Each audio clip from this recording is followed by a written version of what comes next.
of its last 14 and trails the Cleveland Guardians by just a half game tonight. So two teams near the top of their division as we close out the first month of the Major League season on Baseball Night in America. Reds and Tigers coming up next. Tired of rising. Tigers led 5-0 last night. There was a rain delay in the 7th inning that helped the Reds regroup. They came all the way back in what ended up being a thrilling finish and a walk-off home run from Nathaniel Lowe for the Reds, who is in the starting lineup tonight, sponsored by Papa John's for Cincinnati. For Detroit, coming in right around league average offensively. They move the lineup around just about every night under A.J. Hinch. Kevin McGonigal against a right-hander tonight moves up to the leadoff spot. Cole Keith is in the lineup as a lefty. Kerry Carpenter is starting tonight after he came off the bench yesterday and had a home run. That is A.J. Hinch's starting lineup earlier this month. A.J. got his 400th victory as Detroit Tigers manager, so he and Terry Francona on the other side are the only two active managers that have 400+ wins with two different franchises. Of course, Francona went up against Detroit often as the manager of Cleveland when he was the longtime manager of the Guardians. Both these teams went to the postseason last year, trying to make it back-to-back trips is Tito Francona. Tonight's home run odds are available now. They are brought to you by FanDuel. The ball was flying out of the park last night. Both teams getting some major contributions from the home run ball yesterday. Brady Singer is tonight's Cincinnati starter. He will have his 6th opportunity on the bump for the 2026 campaign.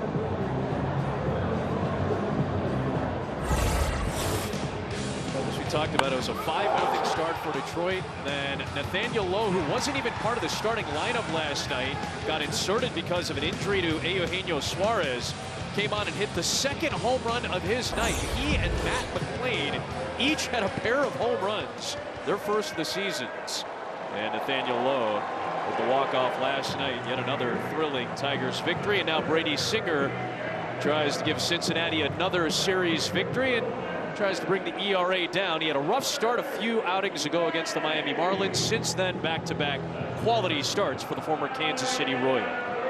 Yeah, and he's going to be consistent. Tito expects him to get back into his same production that he does every year with his innings and his ERA right around 4 every year. But this year, you know, we're going to see a lot of sinkers and sliders out of him. He's got kind of a low slot he's going to be throwing. It's more of a runner than a sinker, really. It's going to have a lot of horizontal movement. That slider, when he gets it down, can be one of the top sliders in baseball. This year, it's gotten off to a little bit of a slow start. The key for him with that slider is keeping it below the knees. That's a great strikeout pitch when it's down there, but when he gets it up, it's got that horizontal movement that tracks the barrel kind of in the middle of the plate. So he's going to have to keep that down against this great Tigers lineup. He's going to be a free agent after this season. Potential trade piece, as has been reported in the first month of the season. Brady Singer, part of this Cincinnati rotation. We're going to see 21-year-old Kevin McGonigal, who has been hitting in the cleanup spot. He's hit in the 3 spot as he did last night. He's been the leadoff man. He is the subject of our Liberty Mutual player profile. He has already signed a long-term extension, did that a couple of weeks ago, and is already off to an outstanding start. We've got 2 of the best rookies in baseball in this game between he and Sal Stewart for the Reds. McGonigal, 31 hits already to lead all rookies. He's hitting over 300 already this year. He's been on base in 24 of his 26 big league games. And he'll take ball 1 from Singer, and off we go. A few minutes after our scheduled time of 7:15, it is a Hall of Fame induction night for the Cincinnati Reds. We'll talk about that as the night wears on. McGonigal cracks one out towards left center field. Long run for T.J. Friedel. All the way back, and it is gone. Kevin McGonigal's 2nd big league home run, and his early career onslaught continues. 1-0 Detroit.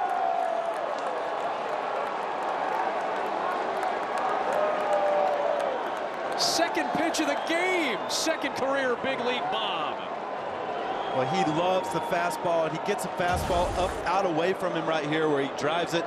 You watch how he just stays right through this ball, drives it out to left center field. Great American Ballpark is a great hitter's park. He's able to sneak it out. Man, what a great approach, though. You see how he just sits left center with fastballs. He's there to hit the breaking ball to right center. It is just a really hard approach to pitch to. Matt Vierling bounces one to third, snared by the Gold Glover Key Brian Hayes, and he'll throw out the Detroit center fielder one away. But Kevin McGonigal, he's been on base now 23 straight games. He has shown great approach to all fields, and he hits a home run the opposite way. I'll tell you what opened my eyes this morning. A.J. Hinch, as many amazing players as he's managed, says this guy is one of the most prepared, studious players he's had. Think about that. That's going back to the Houston Astros days for A.J. Hinch. Altuve, Correa, the great players he's had here. I mean, Bregman. It's an amazing statement. Colt Keith will take one low on a slider. That evens a count at a ball and a strike, playing third base for Detroit today.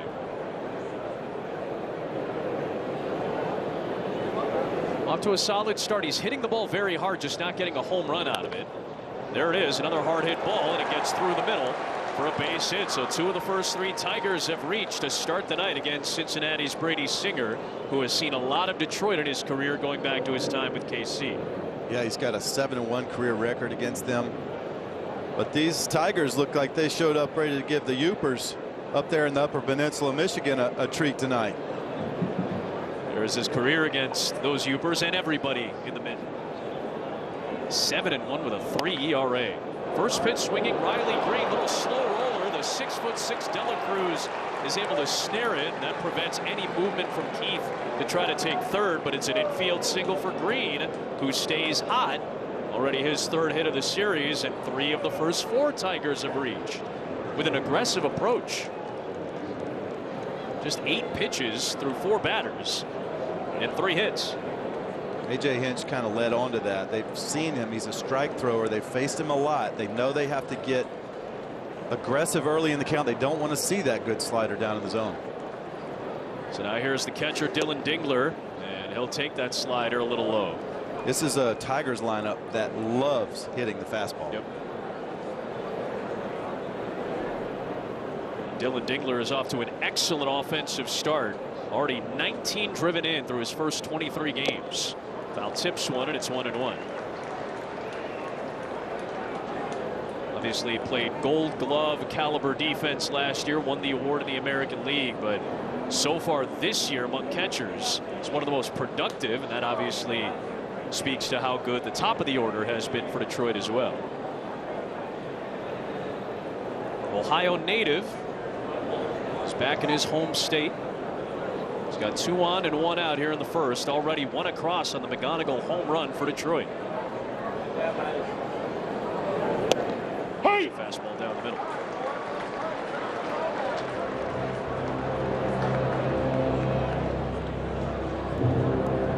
Singer 4-1 are the Reds in his 5 starts so far. He is coming off a 4-walk outing on Sunday in Minnesota, but that was a game that the Reds won.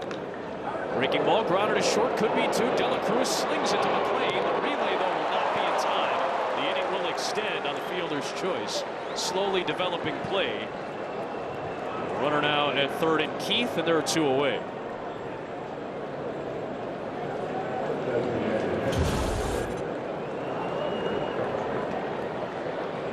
See how he stays low into that throw at him. That's so important. If he comes up, yeah, he just beat it. If he comes up, he throws that ball in the dirt, stays low, makes a good chest-high throw right there. So important. Now first and third with 2 outs for Kerry Carpenter. Came in as a pinch hitter yesterday, hit into an inning-ending double play with the bases loaded in the 6th, but then hit a 2-run home run for an 8-7 lead in the 8th inning of last night's affair. Game that ended up 9-8, finishing up after midnight because of a total of about 2 hours of rain delays. Quickly 2-0 on Kerry Carpenter, who's already hit 6 home runs in his first 24 games this year. He can cut down on the strikeouts. That's obviously a big goal. He's in an advantageous count here.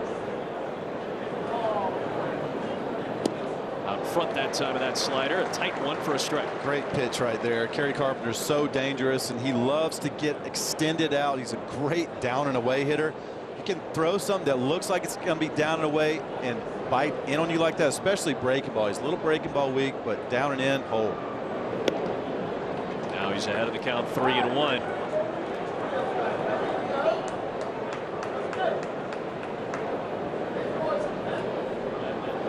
Has become a prolific power hitter in this lineup. Spencer Torkelson has found his power stroke this week. 3-1 pitch, and Carpenter fouls it back. It's full. A chance for Singer, despite all the traffic, to get out of this inning with limited damage done. I think Brady's got to go to that slider right here. He's given Carpenter a couple of fastballs up to look at. He's just too dangerous to throw him another heater, I think. Here's the payoff. It is a fastball hit in the air to center. Maybe got away with one there as Friedel comes in, makes the catch, and Singer holds the Tigers to one loud run from 21-year-old Kevin McGonigal, going the other way for his second big league shot. 1-0 Detroit.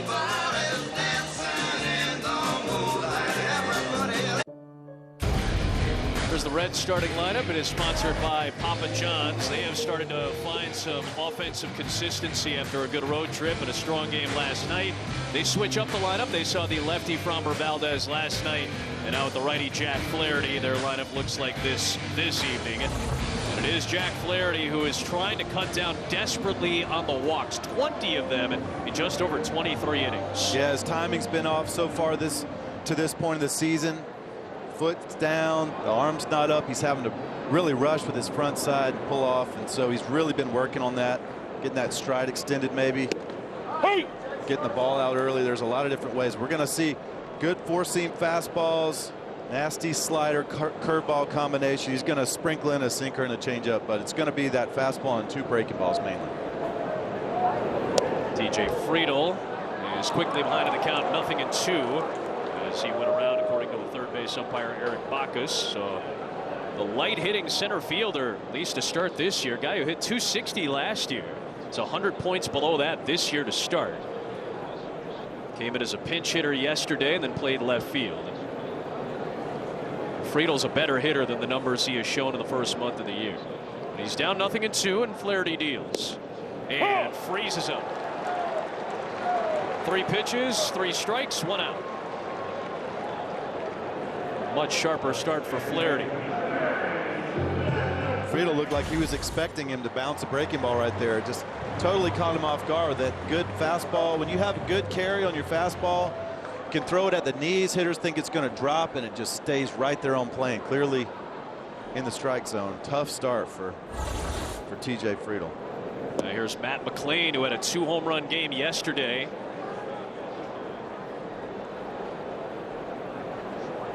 Couple of 2-run shots, one off of Framber Valdez and another off of Will Vest in back-to-back appearances at the plate.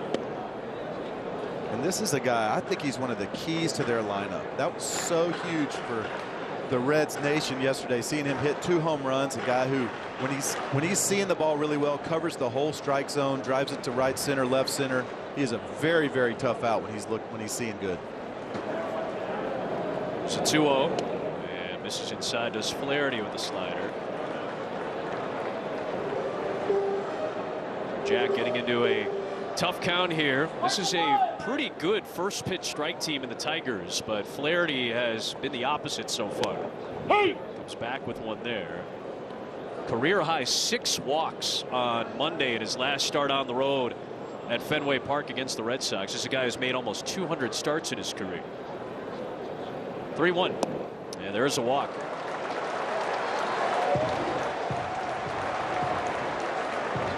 So McLean, who's got good speed and has 4 steals this year, is aboard, and now Ellie De La Cruz will come to the plate.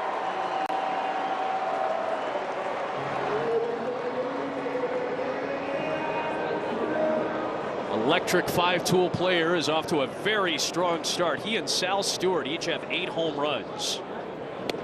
And a big change for Dela Cruz so far. He's a switch hitter. He's hitting very well against lefties this year. Obviously hitting left-handed against the righty throwing Flaherty here.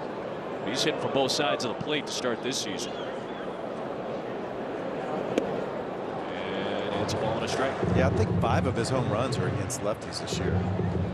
Right there, Jack's throwing fastballs up. That's kind of where you can get Ellie to swing and miss, but it's also very dangerous up there. There's not much room for error there. You got to make sure it's up.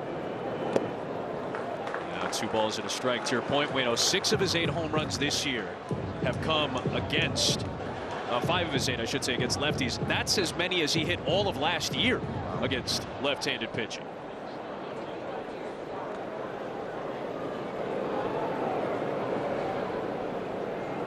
A 2-1 pitch, and Flaherty trying to nibble on the edge, misses, and it's 3-1.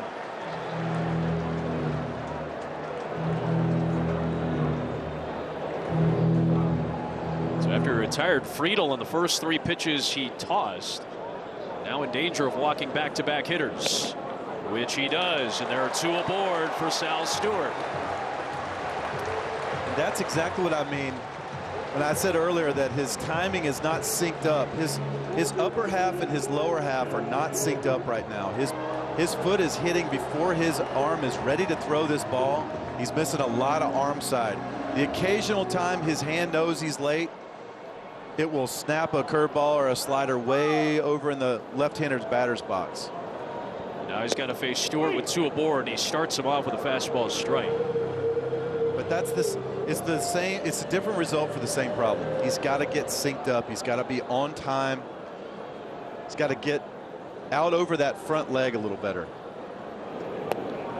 Stewart holds back, and it's a ball and a strike on another young player. We're potentially looking at the 2 rookies of the year tonight. Kevin McGonigal at short for Detroit, and Sal Stewart at first for Cincinnati.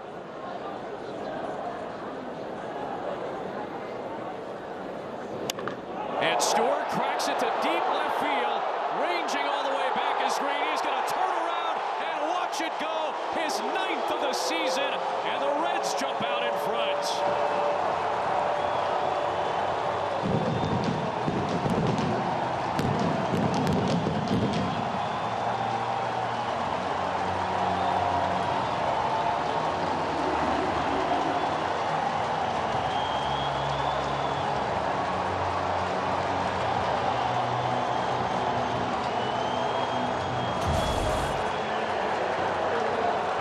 Gets a slider, gets away from him, but you can see he's kind of out front. One hands it, but he got the barrel to the ball. And this left field porch here in Cincinnati is very short, but he is a very strong hitter also. That is why you cannot walk people at Great American Ballpark. Base is empty for Nathaniel Lowe. And his 2 home run game yesterday make an impact. So Stewart and McGonigal each with home runs. 2 outstanding rookies. Lowe fouls it back, 0-2. And it wasn't a terrible pitch. He had him fooled. He had him out front. Sal just did a great job of keeping the barrel through the zone. He's just a great player, man. He's a great player. Heard both managers just rave about their young stars.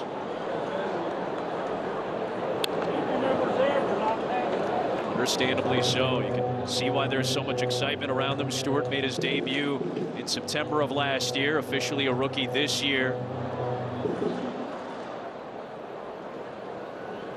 McGonigal making his debut this season. Inside to Lowe, and it's 1-2.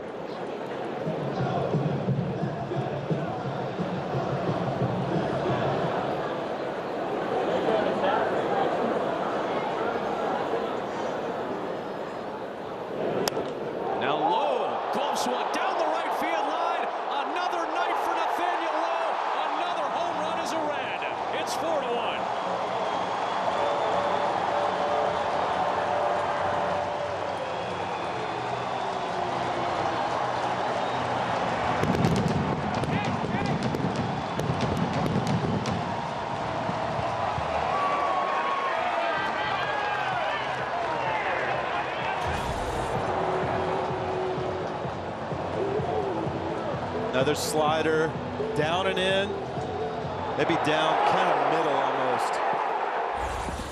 And he just turns on it. Spencer Steer takes ball one.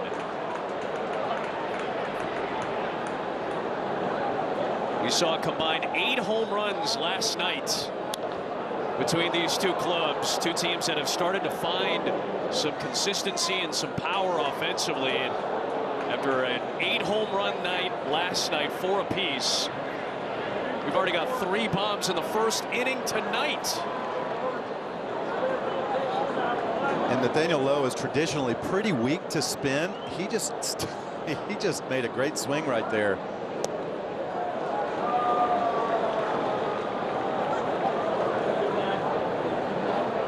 Lowe was in there again as a left-handed bat who has traditionally done very well against right-handed pitching. 2 balls and 2 strikes on Steer.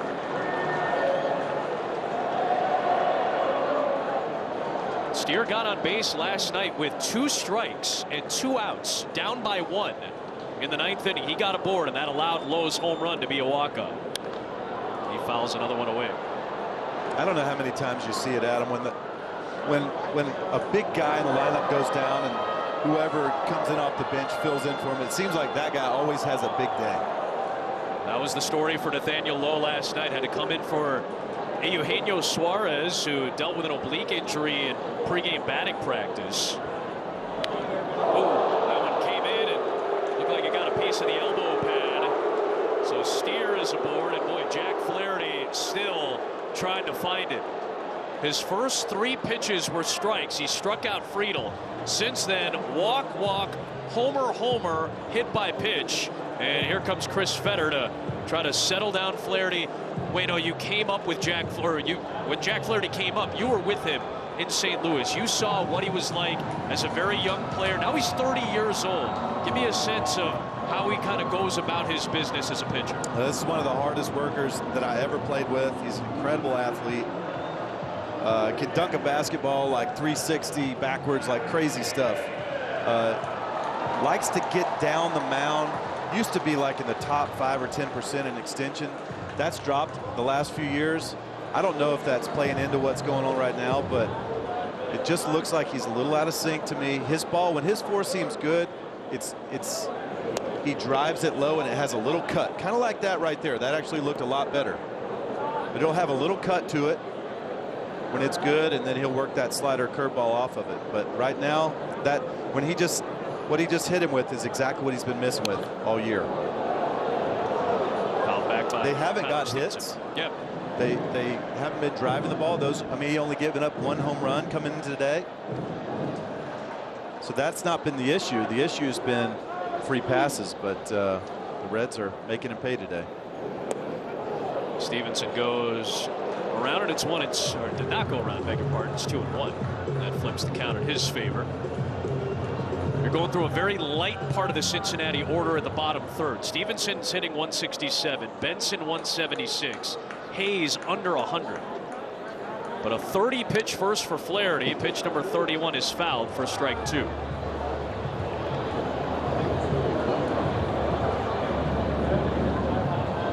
Reds came into action this weekend with the lowest batting average in all of baseball. A low OPS team, nobody hitting over 300, but their offense found it on their road trip. There's a well-placed fastball by Flaherty. He freezes Stevenson for called strike 3. No challenge on the play, and that is 2 outs via the K for Flaherty. So many hitters we see go out there. They want a challenge, but they know it's early. They know they only have 2. Stevenson, as the catcher, knows he's going to want 1 or 2 for his pitchers. You think that's the right number, Adam? I think 2's the right number. Here's Benson golfing at a breaking ball. It feels like if you start to go a little bit higher than that, you start to give too much carte blanche. Less than that, and I feel like it's probably not enough for where the numbers are at. It's about 53% overturn rate right now. It's probably a little bit lower than people would have expected. Benson takes a fastball strike, and it's 0-2. And Flaherty trying to get out of this inning with no more damage done. That last fastball is what I'm talking about. It starts off the corner away, cuts back to the outside corner, and it's You can tell he's driving that ball. It's got great carry to it. And that's the other end of the spectrum right there. That's when he tries to do a little too much. You see what happens. It's the same in golf, right? You try to do too much, you don't see better output right there. Same speed as the one before, just not executed.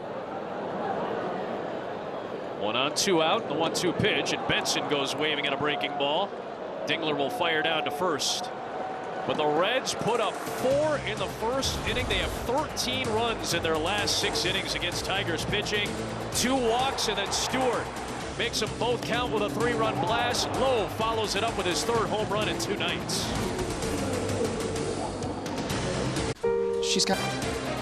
Tonight's telecast is sponsored by Progressive Insurance, a grand slam for your budget. 4 new members of the Reds Hall of Fame: Reggie Sanders, Aaron Harang, Brandon Phillips, and Lou Piniella. 4 newest members. 4-1 Cincinnati as we hit the 2nd inning, and Spencer Torkelson climbs in. 2 franchises that have been around for a long time. 2 franchises that are, of course, connected by Sparky Anderson, manager of World Series titles for both of these organizations, and a couple of teams that have found some power over the course of the last couple of weeks. Already 11 home runs hit in the first game plus of this series, including from Spencer Torkelson, who has hit a home run in each of his last 3 games. That includes a walk-off against Milwaukee earlier this week. A guy who had no home runs and was hitting about $190 through the first 24 games. He has found it. That one is fouled. Oh, no, hits up a big part and is in play. It'll be back to the mound. And Torkelson's thrown out to start this 2nd inning. Mike Hill is in the studio with the game break. Mike. Yeah, we got some breaking news. Just 27 games into their season, the Red Sox have fired manager Alex Cora along with multiple coaches on his staff. Cora led Boston to a World Series back in 2018 and was in his 8th season with the Red Sox, who are currently in last place in the AL East. AAA manager Chad Tracy will take over on an interim basis. Fellas?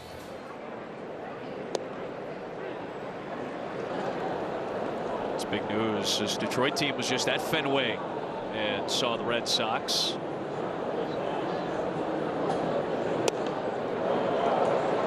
Won 2 at Fenway last week. They're going to see the Red Sox in a couple of series.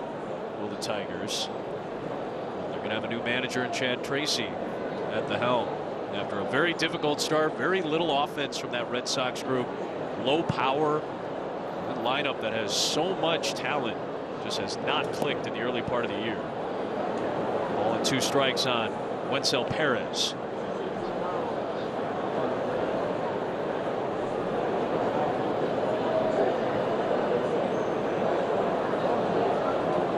Singer home. Perez pops it up on the infield. Brian Hayes ranging over. He's got it for the 2nd out.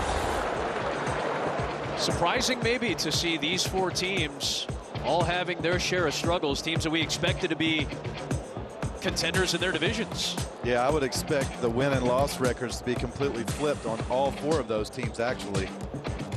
Boston, Philly, I thought going into this, and the Mets, I thought going into this season, those were World Series contenders. Astros have the players there that know how to win.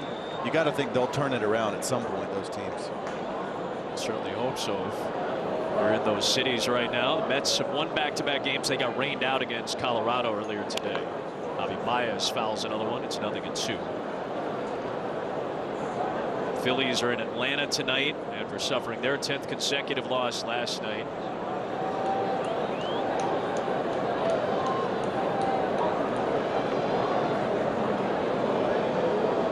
2 pitch to Baez off the end of the bat, lifted out towards left center field. A couple of steps over for Steele. He's got it, and it's a 1-2-3 inning toss by Singer. Look at some of the Reds Hall of Famers in attendance to welcome their new members tonight. Want to stay up to date? Just tell Siri, show me today's MLB scores. Here it's 4-1, and Brian Hayes, first pitch swinging, twisting around his Veerling, and that's over his head. Every everybody getting into it for Cincinnati. Ke'Bryan Hayes was 5 for 62 coming into action tonight, and he swings at the first pitch of his night tonight and smacks a two-bagger to start this inning. 106 off the bat. Yeah, Ke'Bryan's best swings are middle inside. He does not like the ball away from him. Gets the ball up right there, and that's the Ke'Bryan Hayes we've seen in Pittsburgh a little bit last year. He's capable of driving the ball to center field, right field, and he's going really good. He'll hit the fastball that way and pull the breaking ball. That looked more like him. He turns the lineup over to T.J. Friedl, who shows bunt, pushes a great one to third. Keith has it. It's a successful sacrifice, sending Hayes to the third base bag, and there's one away. I love that sac bunt right there. TJ's not seeing the ball great right now. He's having tough at bats, but you know what? You can still help a team win, and that's what the Reds have been all about this whole year. Somebody does something to help the next guy pass the baton to the next guy, and he gets it done.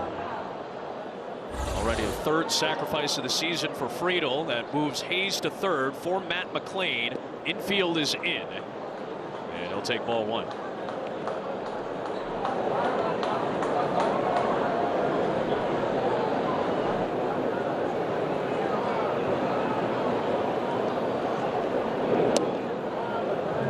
Trying to nibble. It's 2-0. Misses on that curveball. Walk rate is up across the league. Almost 10% walk rate, which would be one of the highest marks in baseball history. Flaherty's walk rate is about 18%, almost double the league average right now. Foul tipped, and it's 2-1 on McLean. Big pitch for Jack Flaherty to get back into the count right there. You do not want to walk McLean, compound the inning with those great 3 and 4 hitters coming up. It's so hard as a pitcher to try to minimize the inning sometimes. I thought you described it really well. Just a little out of sync when your foot is not landing at the right timing, then your arm or your hand tries to overcompensate for that. That's why we're seeing the misses kind of all over the place, even if they're not by much. He drops in that breaking ball for a strike.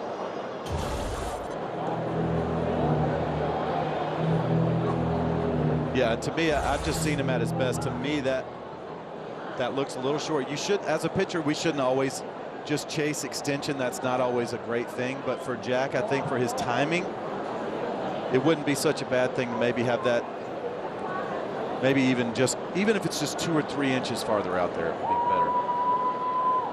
Payoff pitch, and it's fouled away.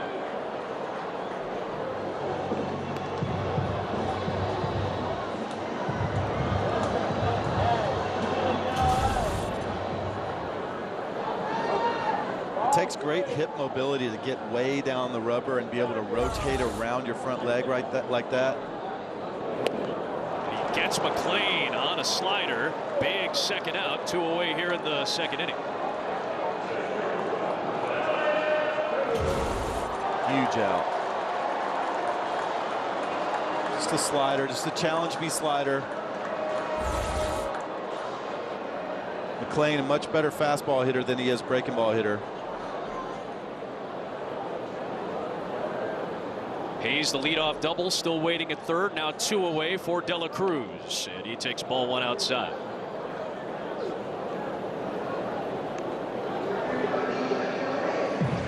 Those walks have prevented Jack from going deep into games, he said. Drops in a backdoor breaking ball for a strike. He's averaging less than 5 innings per start so far as Flaherty. A lot of that is just the walks that keep adding up. He's not able to get out of the 4th at Fenway this week. 1-1 to De La Cruz, and a fastball just missed. Good eye by Ellie. He's got an OPS nearing 900 to begin this season. He is in that lineup every day. 245th consecutive game played for the Reds. De La Cruz bangs one foul up the line at first. 2 balls and 2 strikes. You can tell Ellie going into that pitch right there, he had already decided he was swinging. His body was, he was on a collision course with whatever was coming right there. Flaherty made a good pitch down. He rolled over it. If that had been a fastball out over right there, Adam, it might have been in trouble. He's at third. The 2-2 pitch to the 6'6" De La Cruz is fouled back. Challenged him with a fastball on his 50th offering of the night. That's one of Jack's better fastballs of the day so far right there. And that's that danger zone, though. He gets it up about 6-7 more inches. Then that's where the swing and miss is. But right there where he got it in just enough. If that's out just another, maybe even another 4 inches, it's in trouble. But he made a great pitch right there. If he gets it up just a little bit, that's where the swing and miss is. De La Cruz waits and sends one out towards deep center field. Fearling back at the track. Ellie De La Cruz has left the yard.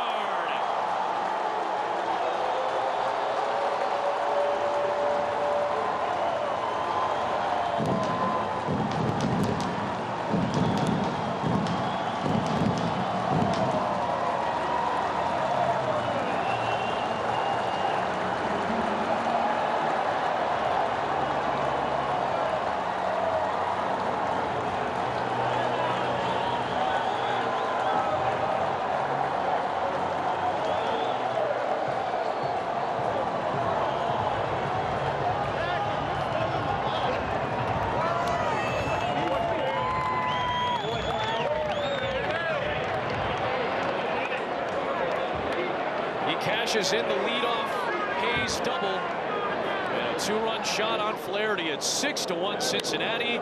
Stewart hit his 9th of the year in his first at bat, and now De La Cruz has matched him in those 3 and 4 spots, the most dangerous in this Cincinnati order. Got that knuckle curveball, just a little flat though, a little flat in the middle part of the zone. Ellie made a great swing, and I'll tell you what, that home run to me is as much about Sal Stewart as it is about Ellie De La Cruz, because he's got that great protection behind him. You know you have to come in the zone. And Ellie made a great swing. Stewart fouls it, 0-2. That's part of the reason that Terry Francona wanted to stack these two guys in the lineup next to each other. The protection that Stewart is providing for De La Cruz, and those two playing into one another. That's what great duos do in the middle of lineups across the league, and those two have done it. Still 0-2 on Sal Stewart.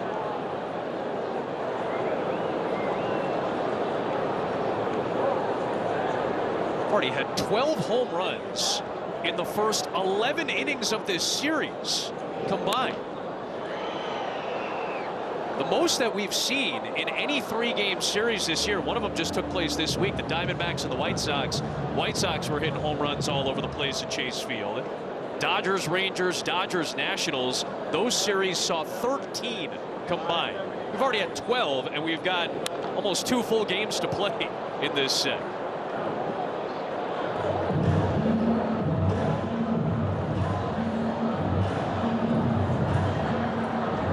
Whatever issues the Reds offense was dealing with prior to last week, those seem to be long gone for the moment. Well, if they can get some production out of the bottom half of their order going into and get TJ Friedl going back again, because TJ is a big part of this lineup as well. If those guys can get on for those big guys at 3 and 4, and if McLean swings, man, this is a dangerous team. Think about it, what are they, 17-9 or 17-8? 17-9, yep. And they have literally the worst hitting metrics in all of Major League Baseball. Right, like lowest batting average. Yep. Lowest slug. If they can get some production from the guys that haven't got going yet, this could be a very fun Cincinnati team to watch. Dingler took the foul tip below the belt, so giving him a couple of moments to gather himself. Laz Diaz, the crew chief and home plate umpire tonight, checking on the Gold Glove winning catcher Dingler. He's back at it. 8th pitch of this at bat to Sal Stewart coming. The 59th of the night for Flaherty. It's on the outside corner for called strike 3. Stewart is going to challenge it immediately. Batters challenging the strike call. ABS powered by T-Mobile. good challenge by Sal Stewart. It is outside indeed. So it's 2 balls and 2 strikes, and the inning will continue. This at bat, it started 0-2, and he's just fought tooth and nail to get back here. And he sends one down the right field line. Perez over, he'll run out of room. 6 foul balls now in this at bat. I love both managers. When they were talking about their young superstars, both of them said these guys go up there and they fight the whole time. Yep. We are already seeing that. McGonigle's got a great eye. Stewart is the leading hitter for Cincinnati already this season. Came in hitting .284. I mean, those are 1 and 2 and rookies in terms of hits. And McGonigle and Stewart each have a home run tonight. Stewart's played in every game so far this year, all 27 for Cincinnati. And on one hop to McGonigle, it's knocked down, no play. So after winning the ABS challenge that kept that at bat going, Stewart legs out an infield single, and the inning continues.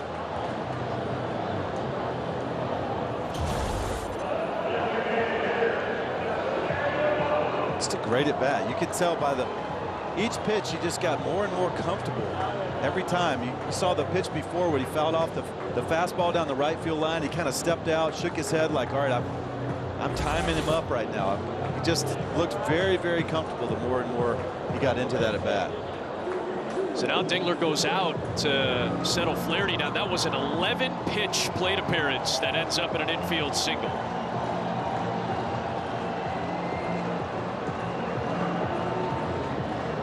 These two guys in the middle of this Cincinnati order could use some help. They're starting to get a little bit more as of late. Team leaders are sponsored by Applebee's. That is Stewart and De La Cruz relative to the rest of the club. That's counting the 2 home runs they've hit tonight. Wow.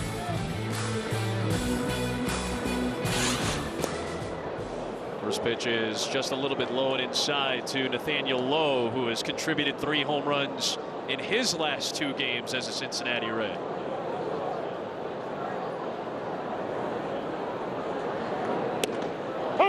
I mean, on what planet, when you look at those numbers, would you think this is a 17-8 or 17-9 team? Yep. And their bullpen, I'll tell you, they got 5 guys down in that bullpen that are absolutely locked down. Their starters have been solid. Those 2 guys in the middle, every time they had an opportunity, they've made it count. Stewart was dancing over there at first base. He ended up not going, and Lowe fouled it. It's 1-2. Again, right now they're without Eugenio Suarez. There's action in the bullpen. It is Bert Smith, the right-hander for the Tigers, as Flaherty has already hit 65 pitches in the first 2 innings. Still trying to finish off this frame. It's inside. Back-to-back 30-pitch innings for Flaherty. He's coming off an outing where he did not get out of the 4th in Boston. Now in danger of not going very deep tonight. Already 6-1 Cincinnati, and a 2-2 pitch to Lowe. Will wait. First to check on Stewart. And 30 pitches, you know, if you do that once, you get another couple of short innings after that. That's kind of forgotten, but 30 pitches is really, I mean, it feels more like 2 or 3 innings to a pitcher. That's why it's so important. If you look at pitch counts, if there's all short, like single digit and low teen pitch counts per innings, you could, as a pitcher, as a starting pitcher, you could pitch 180 pitches. But if you have a couple of those really deep count, 25, 30 pitches, if you had a couple of those in there, man, you're gassed at the end of it. This has been a laborious start to the night. A.J. Hinch is going to have a decision to make much earlier than I think he was expecting. 3 balls and 2 strikes on Lowe. Stewart will be off with the pitch from first. Lowe puts it into play.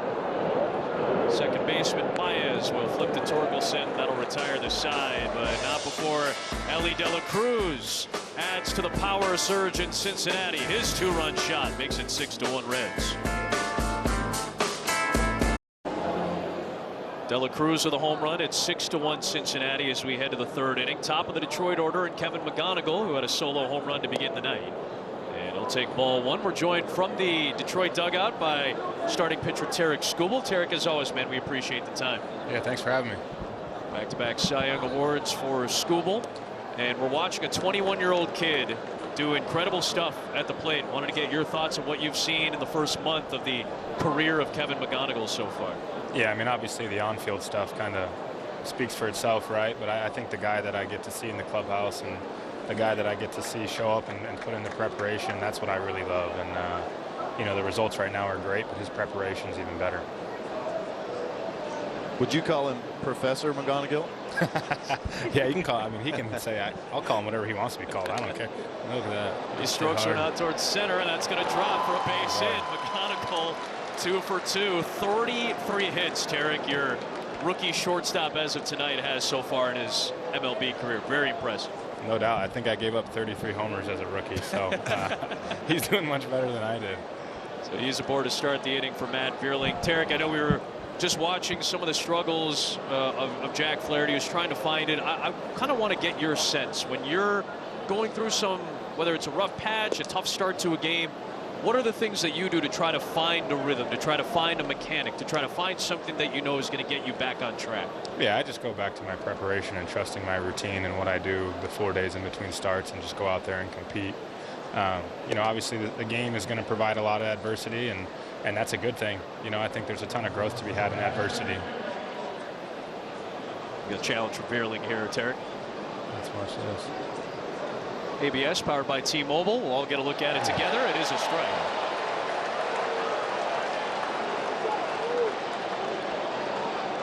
But you understand what it's like to go through it and then to try to find it again. You've talked about preparation. What's the biggest thing when you have such an influx of information now and you have all these things that you could potentially take a look at?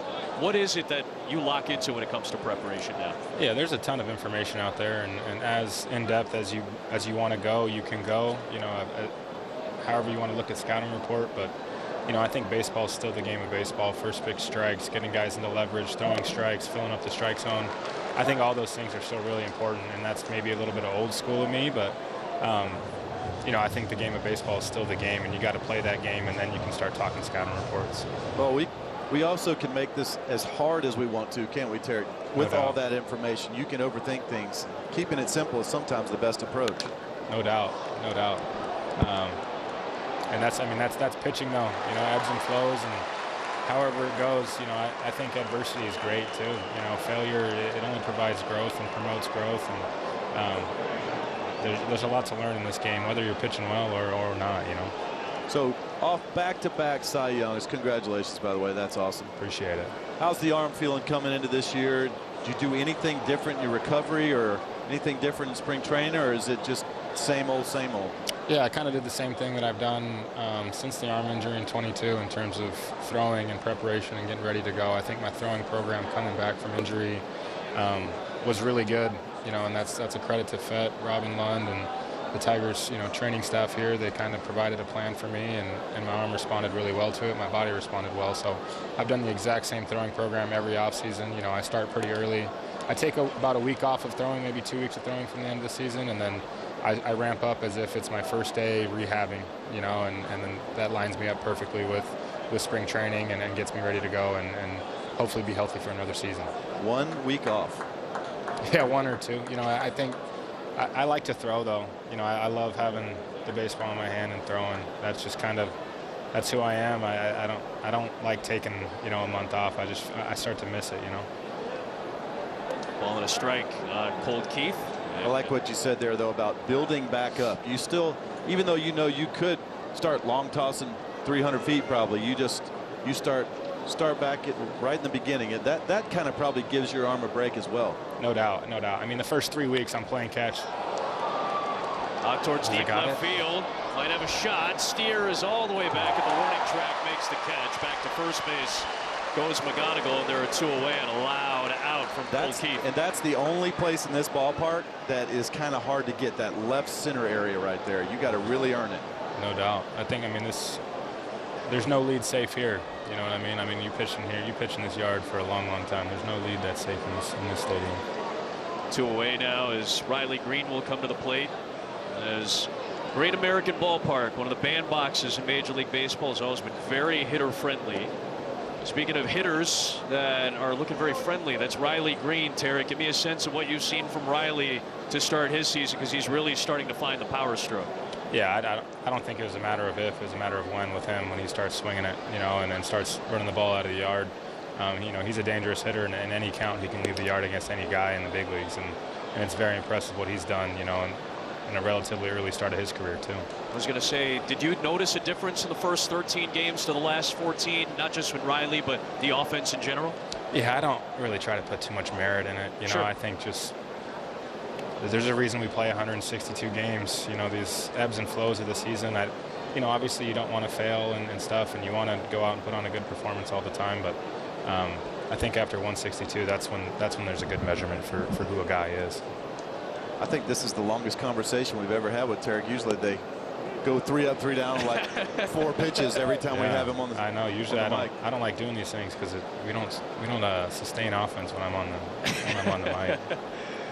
Well, we appreciate Tarek's time. 3 balls and a strike on Green. McGonigal at first and 2 away. And Green taps it foul, 3-2. Tarek, we did want to let you go just in case this inning does end. We wanted to get you out on a natural flow rather than having to abruptly end a conversation with you like we often have to do. But as always, man, thanks for the time. Continued success and best of luck going forward. I appreciate it, guys. Thank you. Tarek Skubal, back-to-back Cy Young Award winner of the Detroit Tigers.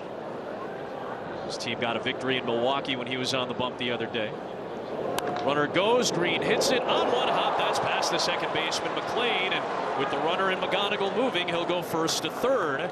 Now Skubal can go back to cheering on his offense as Riley Green is 2 for 2. There are runners at the corners for Dylan Dingler and 2 out. And he's right. There is no lead safe in this park. You got to keep playing until they tell you the game's over with. You got to keep having at bats. You got to keep putting up runs because big innings happen a lot in this park. What did you use to call this place? I think it was something along the lines of the Devil's Lair. Well, I wasn't going to mention that, Adam. I was going to leave that out of it, but it has a tendency to stack up some hits and runs on you as a pitcher here. Dylan Dingler takes ball 1. Ohio kid at the plate here. Again, last night was a perfect example. 5-0 Tigers lead. Cincinnati came back to take the advantage. Tigers regained the lead. Cincinnati won on a walk-up. Dingler takes a strike. He's already hit 5 home runs, and with the way the ball is flying out of here first couple of nights on what have been very warm, pleasant evenings in Cincinnati. We're in the 70s in temperature tonight at first pitch. This could be another high-scoring affair both ways. Dingler waves at that tight Singer slider and a chance to get out of this inning with 2 men aboard. Singer had some traffic in the first, was able to navigate, make good pitches when he needed to, get out of there with just 1 run. That ended up being key. There's 1-2 pitch, and Dingler fouls it. Dingler from Massillon, Ohio, went to Jackson High School. In fact, got a chance to face one of his high school teammates last night in a very cool moment. Kyle Nicholas, who was optioned back to AAA Louisville today for the Cincinnati bullpen, got a double play from Dingler to end the 5th inning. Got to face his old high school teammate. Pretty cool moment. Let's go back with a guy that you played some of your most fun days with, I would imagine. You always talk to players and they always say, man, in my high school days, the guys I played with, still friends of mine to this day. 9 years later, they get to face off in Major League Baseball. Pretty awesome. On the ground, 2 second. McLean's got it, bobbles it, recovers it, throws to first in time, and Singer gets out of the jam. 2 men left stranded, and a shutdown inning toss by Brady Singer. We played 2.5 at 6-1 Cincinnati. Hi, Scott. Pitch Hit and Run is the free official MLB skills competition for baseball and softball players ages 7 to 14. You can host a local competition this year and give the kids a chance to make it to the national finals at this year's World Series. PitchHitRun.com or scan the QR code. Well, Jack Flaherty goes just 2 innings, tied for the 3rd shortest start of his major league career, 190 starts. So instead, it will be Bert Smith, who was called up when Bailey Horn went to the IL. 36-year-old journeyman will step in to try to eat some innings, making his 2nd appearance with the Tigers, and he'll deal to the number 6 hole hitter in Spencer Steer.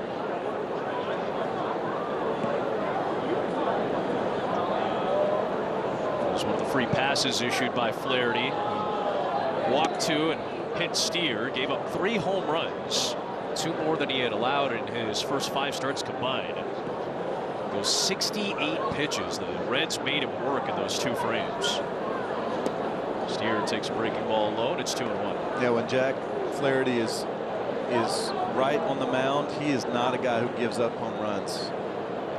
You saw the look he had on his face when Ellie hit his home run. You could tell it just wasn't something he was expecting. This has been a problem for the Detroit bullpen this year as well. They've had trouble with walks. Tigers as a staff in general, as a bullpen staff, have had issues, and a walk issued by Smith right out of the gate here in the 3rd. Steers aboard for a 2nd time. I've seen it happen like this before with teams. You know, everybody's putting extra pressure on themselves. Get strike 1, get strike 1, get ahead, put them ahead, put them away. Don't walk people. As soon as you start saying don't walk people, that kind of creeps in your head, and those negative thoughts, even though you're trying to tell yourself good, you're not telling yourself right, and so it can actually add pressure. Stevenson waves and misses. Smith comes in having pitched very well in AAA. He didn't walk anybody in AAA, but obviously a major difference when you get back up to this point. Issues a walk in his 2nd Detroit outing. Missed his time in Major League Baseball last year. Was last with Baltimore in 2024 at the big league level. Signed a minor league deal back in December with the Tigers. So ahead of Stevenson, 0-2. He's pitched for the Padres, Royals, Brewers, Giants, Athletics, Marlins, the Orioles, and now the Tigers, with a stint in Asia mixed in as well a few years ago. Oklahoma Sooner. It's 0-2 to the Cincinnati catcher. It's a breaking ball, golfed in the air to center for Vierling. There's the first out of the 3rd.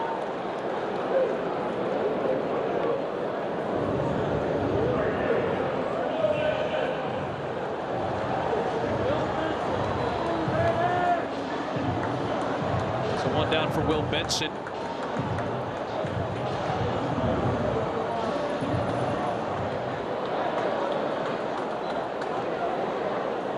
Struck out his first time up.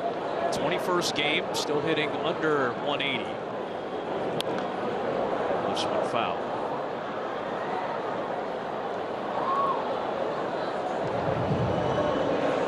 A roller coaster career for Will Benson since being traded from Cleveland to Cincinnati a few years back.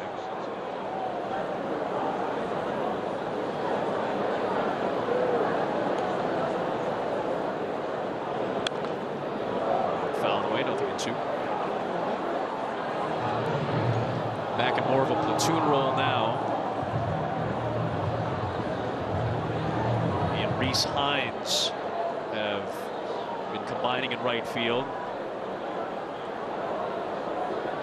Welvy Marte got off to a very slow start, but he's hitting well at AAA now. Called strike 3 from Smith on the outside corner, and there's the 2nd out of the 3rd.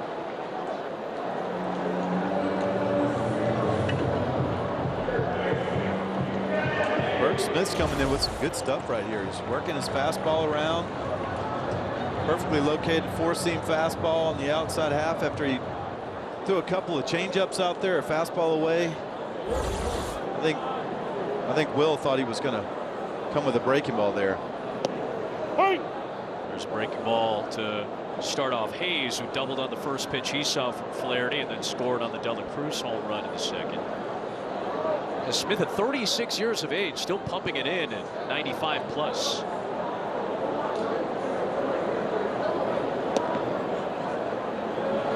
Going at 94, just below the zone. Catcher challenging the ball call. That's going to get reversed, I think. Yeah, it was called a ball. Dingler, the catcher, challenged it. ABS powered by T-Mobile. And indeed, at the bottom of the zone.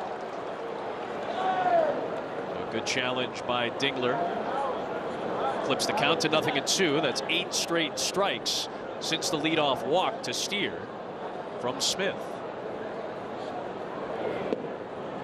Right on cue. That one is out of the zone. But again, at 95. Yeah, and I like that. He's really trying to keep the ball down on Ke'Bryan Hayes. Ke'Bryan loves it thigh high and up. Struggles on it down. Get a breaking ball down and away from Ke'Bryan right here. Sure enough, breaking ball down and away, gets the swing and miss. So after the leadoff walk, he retires the rest of the side in order, including back-to-back strikeouts. On a Hall of Fame night in Cincinnati, a beautiful night in Ohio to the 4th.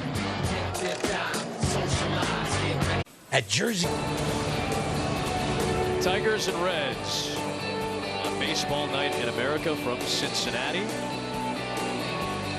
To the middle innings we go in a 6-1 Reds lead. What has been a home run heavy series so far. Kerry Carpenter has a home run in this set. He'll lead off the 4th against Brady Singer. Today is actually the 125th anniversary of the first major league game the Tigers ever played. 1901 on this date against the Milwaukee Brewers. It's their first game as a major league team. Of course, the Reds are one of the charter members of the American Association. Redlegs have been around for a long time, since the turn of the 20th century. Even prior to that. These are two legendary franchises. Very much so. And some of the connective tissue, of course, is Sparky Anderson, who managed the Reds to the 2 Big Red Machine titles in the 1970s, and the Bless You Boys Tigers of 1984 to that World Series title. Kind of unceremoniously was let go by Cincinnati after the 1978 season. Was very frustrated by it. Picked up immediately by Detroit. About 6 years later, he had won a World Series title and said, "Nobody can ever question me again." Rightfully so.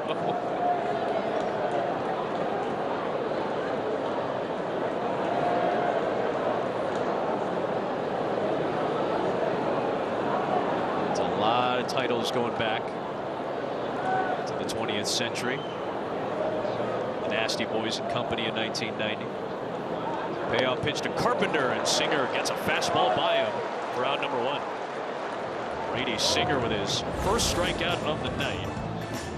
They're the newest members of the Cincinnati Reds Hall of Fame. They were inducted before the game today to a rousing ovation, in particular for Brandon Phillips, one of the great second basemen of this century offensively.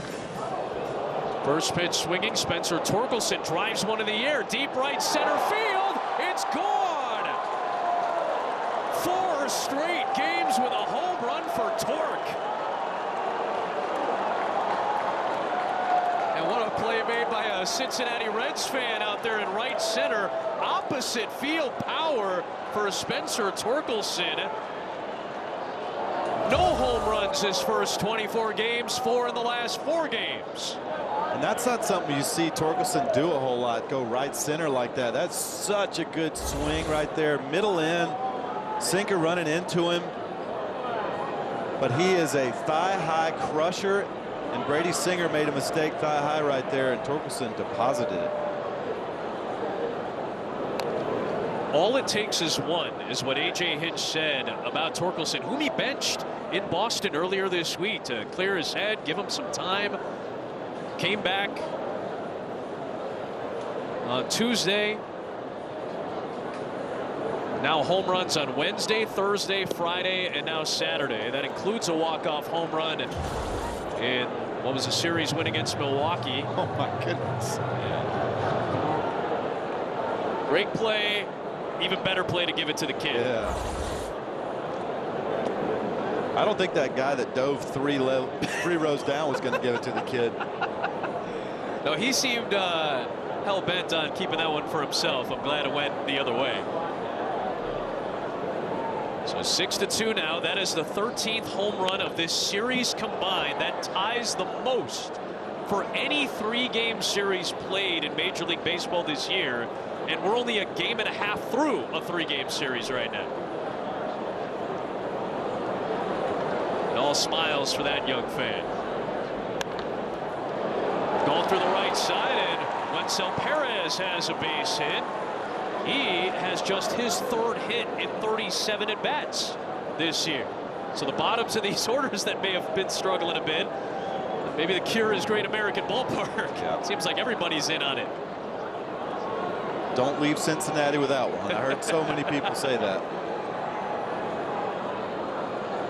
So Perez is aboard for Javi Baez, who flew out to deep left his first time.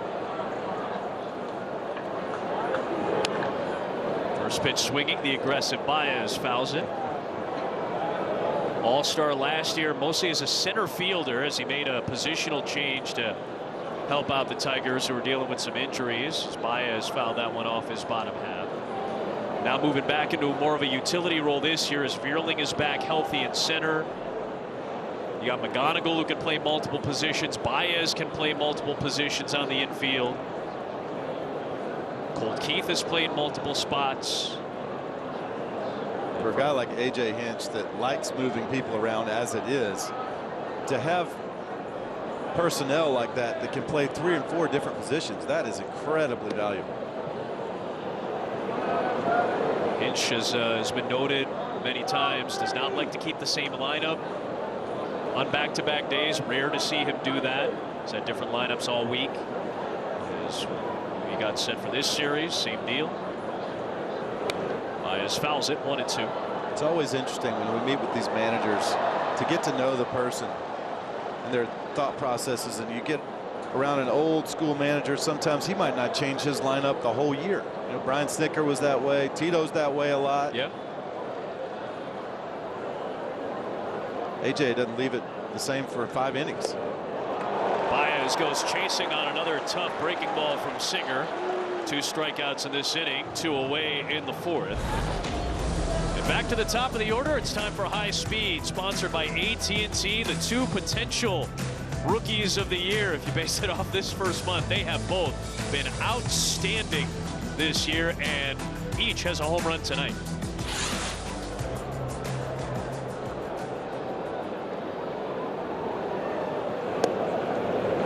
I really did enjoy hearing both managers just talk about the young players, and A.J. Hinch talk about McGonigal, that preparation, the way he goes about his business at such a young age. Ball and a strike. I do have one regret from our interview with Tarek Skubal.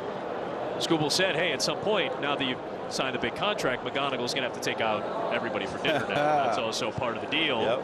They got I think an off day coming up Monday before they take on the Braves. So maybe that'll be the night. Could be. Hal Steakhouse.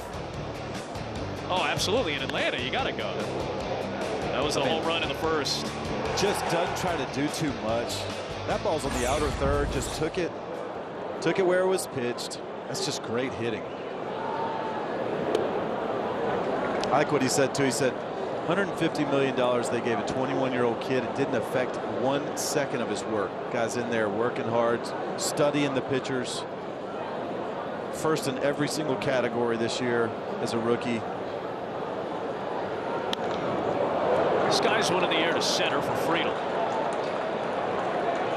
So Singer gets McGonigal, leaves a man on base, but a home run from Torkelson gets another run on the board for the Tigers. We go to the bottom of the 4th. Aces. Home half of the 4th at Great American Ballpark in Cincinnati. Top of the Cincinnati order is up. TJ Friedel is 0 for 1 with a sacrifice. And second inning of relief for Bert Smith, who took over for Jack Flaherty, who went just 2 innings tonight. Smith a scoreless 3rd and now deals with the top of the order. Friedel.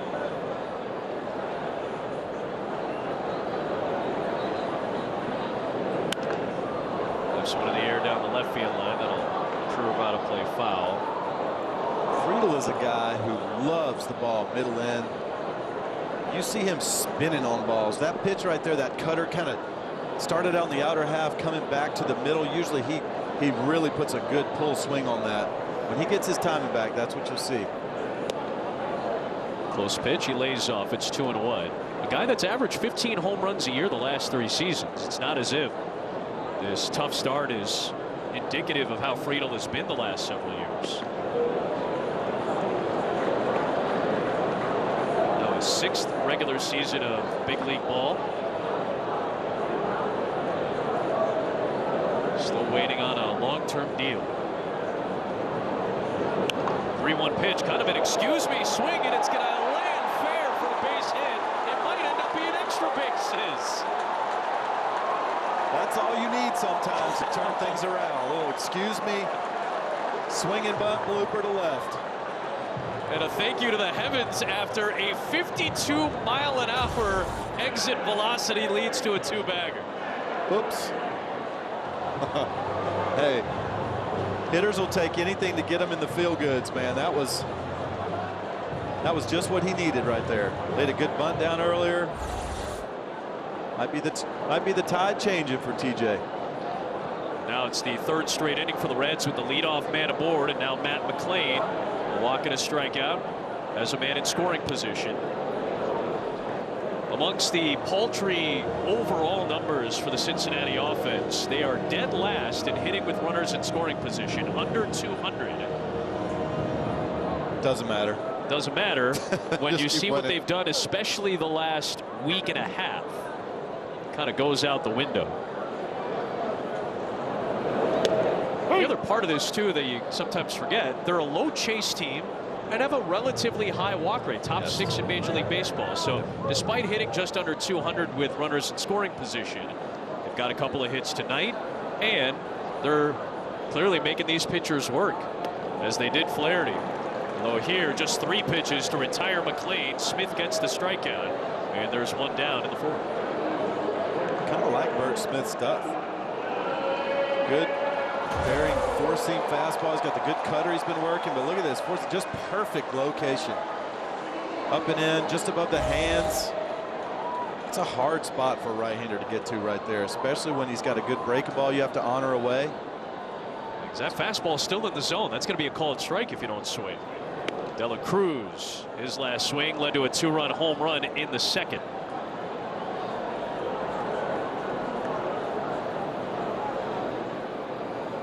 Brightly colored accoutrement to the City Connect jersey tonight. In the air. Left fielder is Green coming in, and he squeezes out number 2.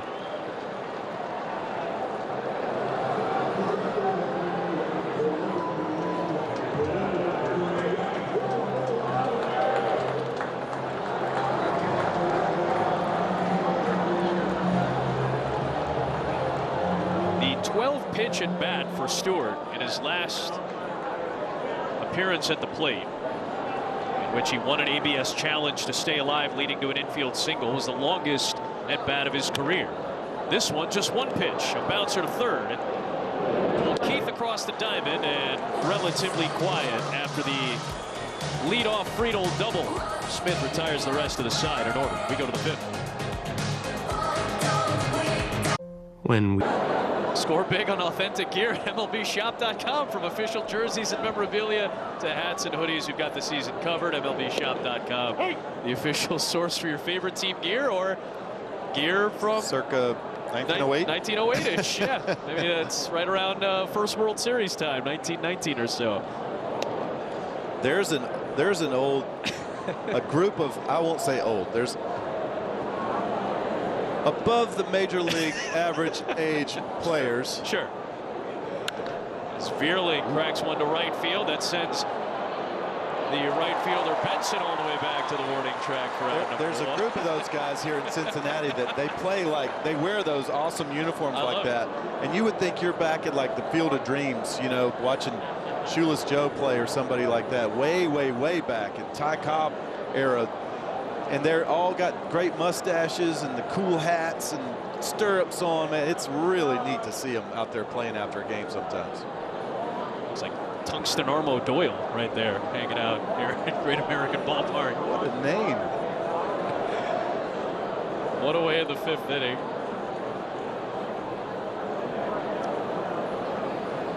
Here is Keith, who's singled and flown out tonight. Brady Singer, just the 2 solo home runs so far. He has scattered 7 hits. Trying to make it 3 straight quality outings after that rough game against Miami a few starts ago. Yeah, what he came into this game, the last 2, he's really been working on. We'll see the Nike swoosh on his left glute right there. He's really been working on at the top of his leg, getting a little coil there, making sure those hips stay closed, making sure he drives that left hip down towards the catcher really well. He gets a swing and miss from Colt Keith on that slider, 2-2. And Tito talked about this in our pregame meeting. He said that his last spring training game got cut off with a blister, and so he's kind of building his. Man, that's back-to-back sliders that just fooled Colt Keith. 2 down. Yeah, and that's where his slider is so nasty when it's down like that. But when he gets that good coil at the top of his delivery, he's able to get out over that front leg on time. This is kind of what we talked about with Flaherty, right? Syncing up your lower half and top half is so important, and that's what he's been working on since missing that last start in spring training. Everything's been building. He says he's been more comfortable every time he stepped on the rubber. The last 3 times out, you can tell it tonight he's just building off of that more. He's been really in control of everything. His velocity hadn't really built up because of that late spring blister. Just be very careful, and starting to find the groove the last couple of outings. Ball and a strike on Riley Green, who's got 2 hits tonight. He pops this one up out to left. Steer is over, and just the second of 1, 2, 3 inning tossed by Singer tonight. Halfway through.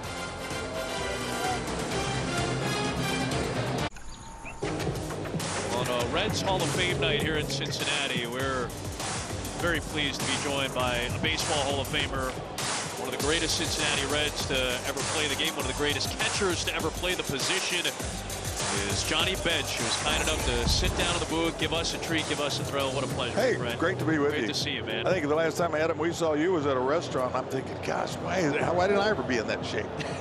1000 North in Jupiter, Florida. Yes, sir. Hey, we got a great game going, guys. It is a 6-2 affair. Cincinnati on top as we start the bottom of the 5th. Tyler Holton is the new left-hander in as Nathaniel Lowe, a solo home run tonight. He leads things off for Cincinnati. Pretty special when you get all the Reds Hall of Famers to come back and induct new members to the clan. It's cool. like being back in the clubhouse. I'm telling you, the guys, they look great. They are great. They've been admirers. I mean, I've been an admirer of theirs for so long, and they played the game that was supposed to be played. I'm curious about how you view catching in particular. You and I were talking about Dylan Diggler, who's an Ohio kid. You've gotten a chance to know him. Obviously the Gold Glove catcher for the Tigers. What is something, or what are a couple of things that in your career you saw that still translate to the game today, in particular behind the plate? Well, you know, so many times people come up to me and say, my kid wants to be a catcher. What do I tell them? I say, catch every ball. You know, what is it? If nothing gets by you, so you develop your own style, you learn. Now they got catching instructors. I'm not sure, you know, how they change the glove or do what they do. But there's now techniques. You don't have to have a technique to block the plate. You have different rules. You have to be inside the line. You do the things. But these guys are such great athletes. Everybody wants to say, where are the great catchers? They're here. Yeah. I'm going to tell you, these guys can catch. They can throw. They can do everything. It's just that if you don't lead the league in home runs or RBIs, nobody's really going to give you attention. I mean, Mauer came along and won batting titles. Don't want to take away the foul balls, which are some of the most important things in the game of baseball. Yeah, that went over to the left field. Who cares where it went? You know, let's just. I just think I love the game, and a lot of people want to say the game has really changed. But these guys are such great athletes. I think the 300 hitter now, in the old days, is now the 270 to 280 hitter. Right. I mean, this defense is so good. You see stuff at the Gold Glove Awards of some of these guys making plays. As Lowe hits one towards the third baseman, it is caught by Keith. And there's another thing right there, the analytics, Adam. He said play over there because he's going to hit it there. That's been a hit for a long time. It has been, and it's, you know, the shortstop may be in that place the last time he was there, but it's so now. I just talked to the general manager, president Nick Kroll, and you can see, you know, analytics written all across his face, and that's part of the game right now. But as Sparky Anderson used to say as he left us, went to the Tigers, so I still have a close connection to the game and to Detroit, and affection for them for what he did. But they said, how do you measure talent? And he pointed to his eye. I mean, you've seen guys, Adam, you know, you watch them. I don't know if you ever watch batting practice and see what the guys are doing, certain hitters. Oh, yeah. Back to the mound. Holton has it. And 2 up and 2 down. Come on, guys, make a couple of hits. I can't be up here for a half an inning. I bet you they'd let you stay longer if you want to. I don't think anybody's going to force you out of here. I just love the game. But that Gold Glove, I saw plays that, you know, Adele the other day robs 3 home runs, you know, incredible. and does that. These guys, and you see them stretch and you see them weight lift, and we weren't able to do that because it was tight in their muscles. But these guys are so fantastic. They're doing stretching. I mean, I've never touched my toes in my life.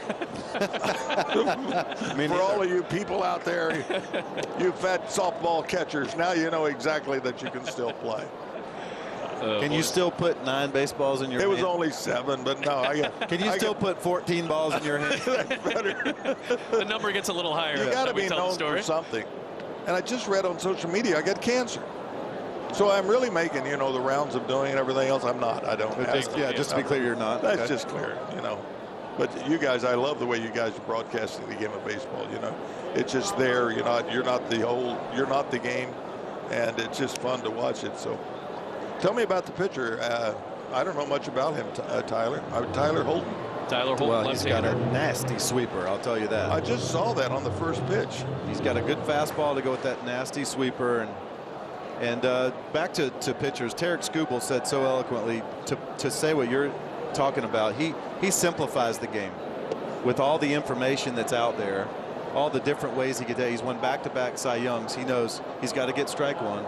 He's got to make good pitches in swing counts. He's got to, you know, he's got to hold guys to singles and keep away extra base hits. He's got to not walk people. You know, it's very simple when you. It's not simple to do it, but it's simple. It's a much simpler game when you keep that mindset, isn't it? It really is, and you know, there's times Better challenge and strike call. We got a little challenge here, but you know, some reporter would come in and say, you know, he didn't have great control today. He walked 5. I said, I walked 4 because I can't get the guy out in that position. I mean, he's the hitter that I cannot have. My pitcher really doesn't match up against. And you know, certain guys, there were guys that you knew that owned you in a certain amount of respect. Couple, you know, guys. There's always a couple, but there's always guys you prefer to hit. So you look in the on-deck circle and you say, all right, I'm going to make a pitch. Let him chase the pitch. Let him get himself out. And that's just sort of the way that the game progressed as the night went on. Stevenson does win that ABS challenge powered by T-Mobile. He gets the walk. Certain things never go out of style, though. The things that you guys were just talking about that Skubal had mentioned, those things never seem to go away when it comes to successful baseball and successful pitching in particular. And successful pitchers. You know, I mean, you wonder why they win every year. Because they don't put themselves in a position to lose, basically. They want to give themselves the best advantage. And, of course, then you find the guy, I don't know if you had pitchers, Adam, that just didn't get any run support. You know, it was. There are those guys for sure. You know, you wonder what. Well, you know, kid over at Pittsburgh. I mean, he didn't get any support. He wins the Cy Young Award. I mean, he might have won 30 games with the Dodgers last year. Paul. Exactly. Yeah. So I mean, sometimes you get any support. And we had Jack Billingham, who'd come into the dugout in the bottom of the first inning and say, "Hey, we haven't got any runs yet. You know, give me 6. We're in a fix. 7 will win. 8 will skate. 9 will win." I mean, it was just, and it loosened up to everybody in the dugout. And 10 runs and airtight defense. Airtight defense. Yeah. Somebody give me a backing here. And of course, back in those days, you had. You know, I was catching, you had Gold Glove at second base and Morgan, Gold Glove at shortstop with Concepcion, and Gold Glove in center field with Geronimo. So, I mean, we were pretty solid where it really counted. And defense was the thing that really makes a difference for a pitcher. But he's got to give you that chance in a situation. He can make the ground ball pitch. He can make the strikeout. He can make somebody chase a fastball. But I think the biggest thing that changed in all of baseball is pitching. There they are. Why they go with that analytics, you know. That's been a hit for 150 years right there. That was the voice of Johnny Bench, one of the all-time great Cincinnati Reds, one of the greatest catchers that's ever They'll have a played this statue, game. maybe. He's got a statue. And it was a pleasure to have you in the booth. Thanks. Tell you about it. 6-2 Cincinnati as we head to the 6th inning at Great American Ballpark, and Dylan Dingler will lead things off for the Tigers. Just talked about Dingler and his connection to the great Johnny Bench, who is so kind and wonderful to talk to, and pretty big thrill for us. Here's a shot to left field. TJ Friedel had moved from center field to left field, and right away he gets tested. He makes the play. Dane Myers, who pinch hit for Will Benson in the last inning, stays in the game in center field, and that moves Spencer Steer from left field to right field. It's a solid defensive situation now for Cincinnati in their outfield. But that was a thrill. That was a real thrill to get to sit down and listen to Johnny Bench talk some ball. Sitting next to one of the all-time great players, Hall of Famer. For baseball fans, I mean, it just doesn't get better than that. You know, just in this booth, what a privilege. That was really awesome. And still as sharp as a tack, knows the game. I mean, I could listen to him tell stories and talk baseball all night. 0-2 on Carpenter. Singer with a chance to get through 6 innings of quality baseball once again.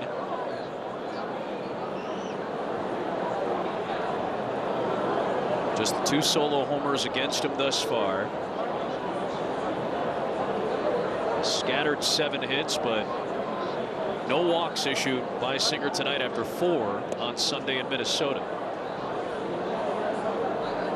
First-round draft pick of Kansas City back in 2018, the number 18 pick out of the University of Florida. 4 years at the big league level with the Royals, saw a lot of the Tigers, and now in his 2nd year with Cincinnati. He's had 5 straight years of 130-plus strikeouts. He's fan 3 tonight. Just a great guy. Got to play with him in the WBC in 23. Just a great human. Carpenter strokes one to center. That'll fall in front of Myers for Carpenter's first hit of the night. Let's see if Detroit can get something going as Singer is starting to get towards the end of his outing. He's approaching 100 pitches, and in fact right on cue. Here comes Terry Francona. Yeah, probably he told him, hey, your rope is short. Go out there. If you get a 1, 2, 3, probably lets him finish the inning, but somebody gets on, goes to the pin. So it looks like Connor Phillips, the right-hander, will come in. A strong outing from Singer. He's got Carpenter aboard at first and 1 out of the 6th. Connor Phillips is on for the 15th time this season. The Cincinnati bullpen has had the best bullpen ERA in all of Major League Baseball. And Spencer Torkelson, who hit his 4th home run in the last 4 games in his last at bat in the 4th inning. A solo shot off of Singer fouls away the first pitch from Phillips. 1 on, 1 out, 6th inning. 6-2 Cincinnati in front. There's that tight slider. A sweeper is in there for a called strike, and it's 0-2. Solid work from Singer. 94 tosses. He records 16 outs. Just the 2 runs against him, scattering 8 hits. And man, Torkelson went fishing at that one way out of the zone. It's 2 down. Phillips part of this excellent Cincinnati bullpen so far. Time for our pitcher profile, sponsored by Wendy's, as we lock in on that Cincy bullpen so far this season. That's part of the reason that they have that incredible record in all these tight games that the Reds have played in the early part of the year. Yeah, the Reds bullpen has not let the other team breathe hardly. There, once they get that lead after the 5th, it is relatively over. As Perez fouls one down the line. That's a great luxury when you know you've got 6, 7, 8, 9 locked down. That's the way it's been. I mean, they've had a couple guys producing every game, and then their bullpen has just, and their starters have been solid. Still with two big guys not in the rotation right now, coming back from injury, Lodolo and one of the great talents, Hunter Green. Lodolo's closer. He's going to pitch tomorrow in the minor leagues. Green's a little further away. It might take a couple of months for him. There's that fastball blazed in for a called strike at 98 from Connor Phillips.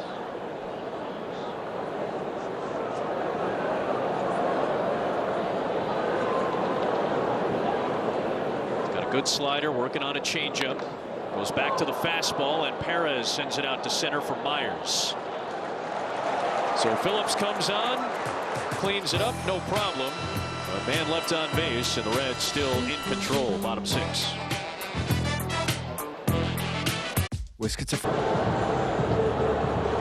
Second inning of relief for Tyler Holton, who threw a scoreless 5th, now deals with 9-1-2 in the 6th. Brian Hayes has a double and a run scored tonight, and he'll take ball 1.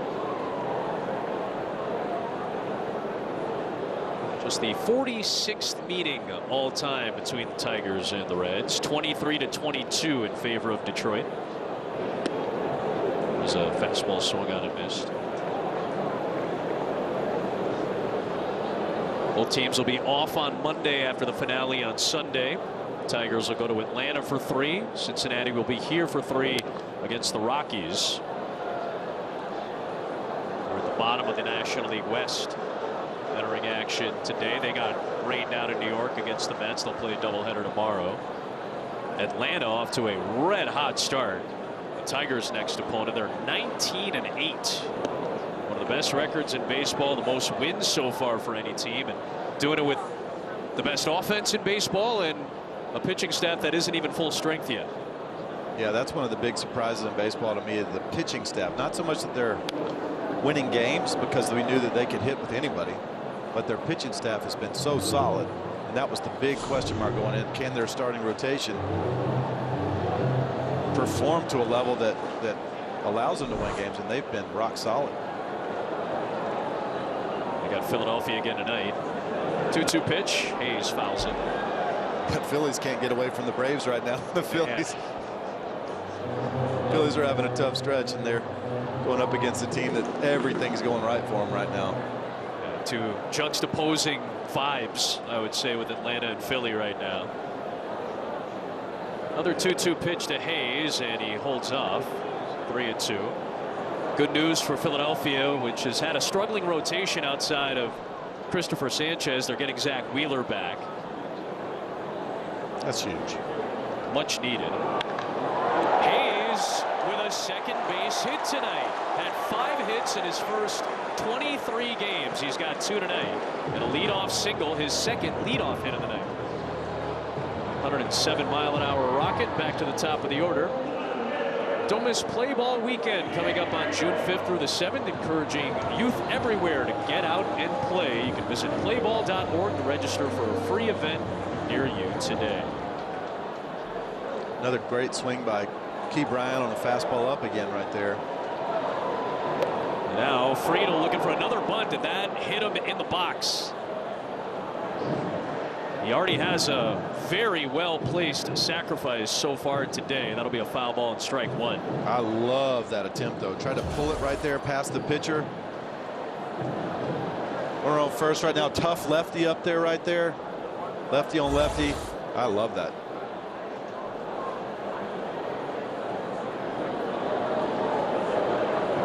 Already 3 sacrifices for Friedel this year, almost as many as he had all of last year.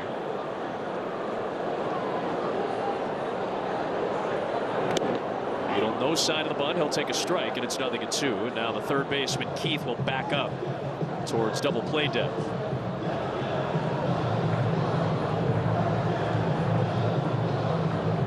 You can see face off where the infielders are playing.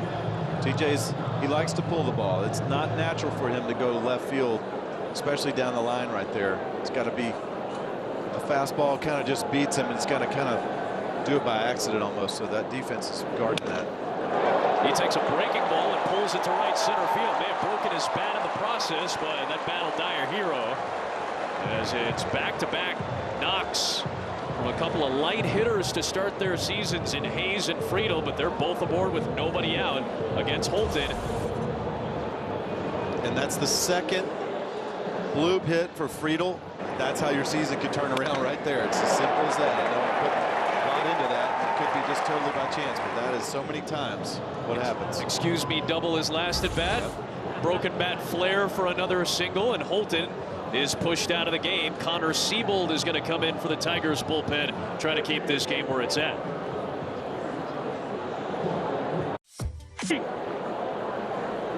Connor Siebold is in. Matt McLean is at the plate. He takes a breaking ball strike to start. 2 on, nobody out. 6th inning. Siebold has given up a run in each of his last 4 outings, but got off to a good start this season. Signed just before opening day after being released by Toronto.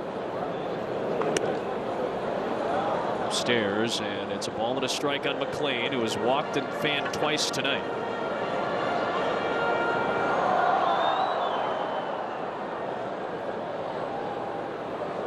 Back-to-back singles from Hayes and Friedel to start the inning. McLean sends it in the air to center field. Long run for Vierling, but he's there for the first out. And that's a huge out for the Tigers. If they're going to get back into this game, they really need to keep that lead just at 4 runs. Not allowing the runner to go to third base right there with less than 2. Great job. This is where the game could turn. You got 3 and 4, De La Cruz and Stewart, who have each hit a home run tonight. They're the 2 best hitters in this Cincinnati lineup.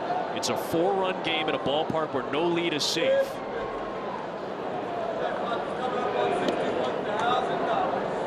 This is a huge next couple of batters for Connor Siebold, and maybe for Cincinnati, if they can push a couple more across, could be an early body blow in the 6th inning for Cincinnati. A 1-0 pitch, and De La Cruz takes a fastball inside. Youngest of 9 siblings, Ellie De La Cruz. All of them are tall. He's 6'6". They're all tall. Bet he's got some pretty athletic siblings as well. No kid. Hey! He was as good as any of them playing out in the Dominican Republic. He learned how to bat from both sides of the plate because he wanted to keep it fair. That's how he became a switch hitter. So he would have some of his siblings go, no, you got to bat the other way. You can't bat right-handed. You got to bat left-handed. No, now you got to bat lefty. You can't bat righty. I thought you meant fair or foul. I didn't realize you were saying. Challenge here. Batter challenge the strike call. It was a call to strike by Laz Diaz. It would make it 2-2. ABS powered by T-Mobile. It is a strike. Called correctly by Diaz, and it is 2-2 on De La Cruz. And that's tough for Ellie because it's one of those where the catcher's moving a lot. It looked like it was a ball because it just wasn't where it was supposed to be, but it did cross the plate. Each team has 1 challenge remaining, meaning 1 incorrect challenge remaining. You get as many as you want as long as they're correct. You only get 2 incorrect challenges starting the night. This is a big pitch right here. He's controlling his heater well. He's not controlled his changeup well. Will he go back to it here at 3-2 though? Siebold home, fastball, and it missed just inside, maybe a little low. And it's a walk to load the bases for Sal Stewart. Above and Beyond, sponsored by Jersey Mike's, for the Florida native. Rookies with 8 or more home runs or 23 or more RBIs before even reaching the month of May. They have all come this century. Your former teammate Albert Pujols, Abreu, the new Baltimore Oriole now, Alonso, and Sal Stewart, who is just really in his 2nd full month of Major League Baseball in the regular season.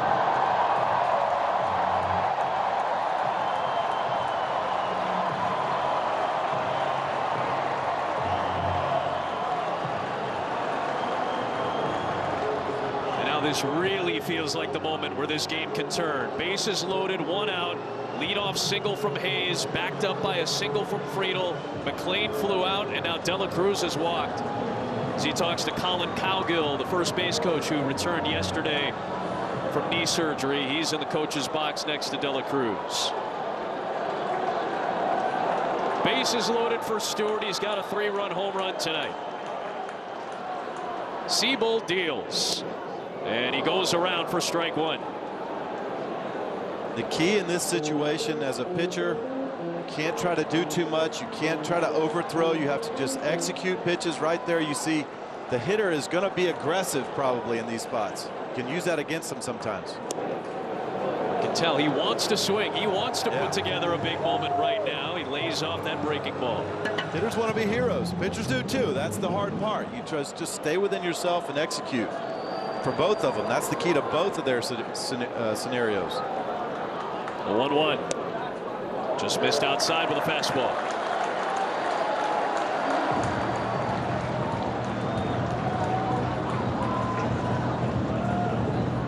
Miami kid who debuted September 1st of last year. 2-1. Big cut on a fastball. He challenged him, did Seabold. He gets 95 by him. Sal's had a couple of really good swings on breaking balls today. You see he'll be under this ball right here. I wouldn't be surprised he goes back up top with the fastball again. That's kind of where you can get Sal. Fastball at the top. 2-2 pitch on the ground, right side, sliding. Baez can't get it. Hayes scores. Friedel's behind him. Sal Stewart delivers again, and it's 8-2 Cincinnati.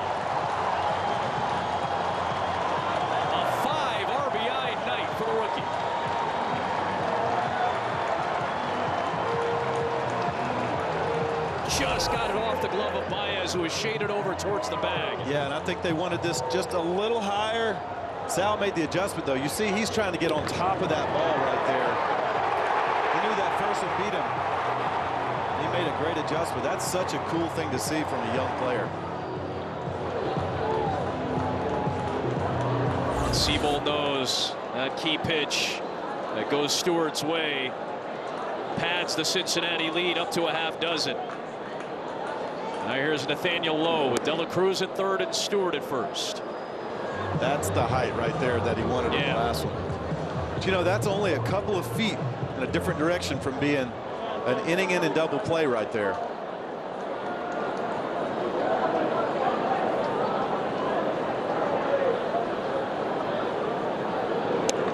Lowe takes one low. Looking for a bounce back campaign this year. He really struggled with Washington last year. Ended up with a decent close to the season with the Boston Red Sox, but they designated him for assignment in November. Ended up signing a minor league deal with the Reds. A guy who is as reliable as they come. Oh boy, Seabold just hit the deck.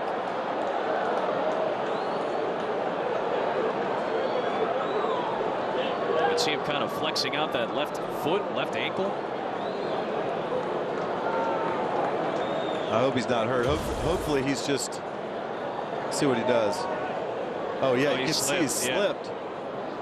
And that, it looked like he kind of gathered himself, but you're so ingrained in your mechanics that when your foot slips 3 or 4 feet like that, it is really, really hard when you're rotating around that leg to stick the landing.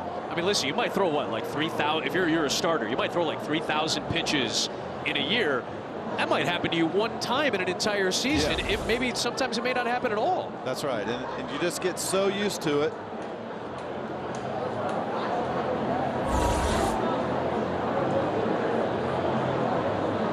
That can be dangerous for your knee as well. You can hyperextend there, and those sometimes when it's really wet, slippery on the mound, that can be dangerous for your knee.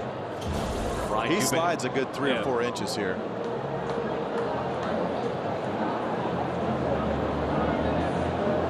He almost kind of rotated his foot to gather himself, knowing that his foot had already slid forward. You see Ryan Eubanks, the head athletic trainer, checking out Seabold, who seems to be in some discomfort right now. And I think he kind of hit the deck to protect it from rolling over more. Like he kept it from doing that. See him testing out that left foot.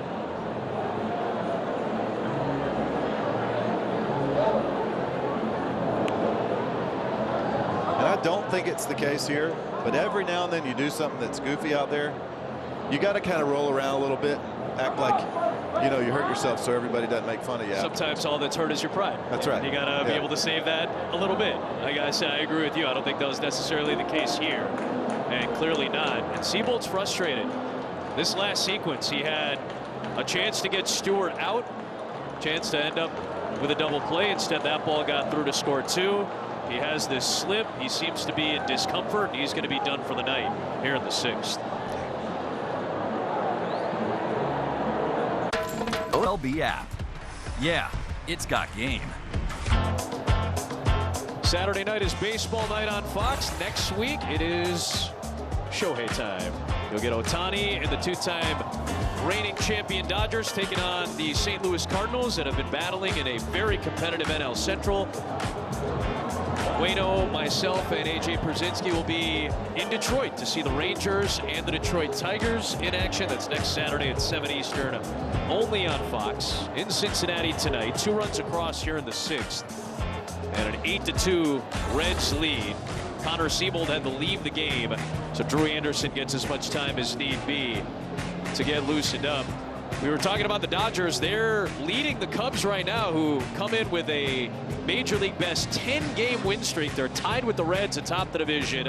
Pirates have played very good baseball. Cardinals got out to a nice start with some of their young pieces, and Milwaukee is above 500 as well. Yeah, that's going to be a bloodbath all year. Those guys are going to fight. It's going to be back and forth. I really don't know who's going to win that division. The Brewers have such great young talent, pitching staff. Cardinals have done some cool things. I really like what Pittsburgh's done. Sure.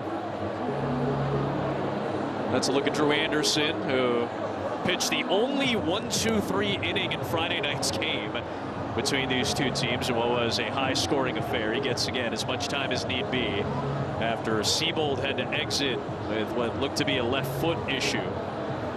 So Anderson will go to work with 2 aboard for Cincinnati. And 1 out in the inning. There's our game summary. Kevin McGonigal, the 21-year-old rookie sensation for Detroit, homered on the 2nd pitch of the game. Then Sal Stewart hit a 3-run home run. The outstanding Cincinnati rookie in the 1st, part of a 5 RBI night, as other 2 have come in this inning. Dela Cruz had a 2-run shot in the 2nd. Nathaniel Lowe has hit a home run tonight as well. And it is an 8-2 Cincinnati lead. Lowe had a 3-0 count against Seabold. That walk will be tagged to Seabold as Anderson comes in to finish off the at-bat, but the bases are loaded yet again for the Reds here in the 6th.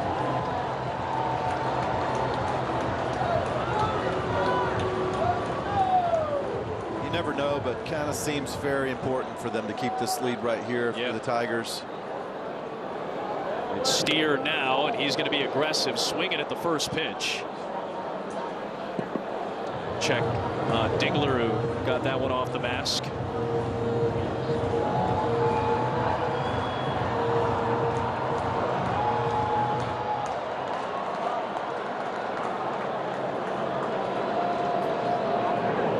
Breaking ball on the ground. McGonigal to his right side, arm to second for 1. Relay to first is in time. Big pitch made by Anderson. A double play keeps it at a 6-run game as we dunk into the late innings in Cincy.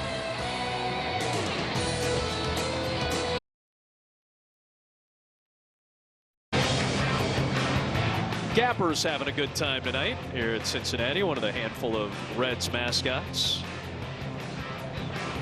Someone who did not have a great time at Great American Ballpark. Oh, jeez. You know how tough it is to pitch in this place. This is the Devil's Lair.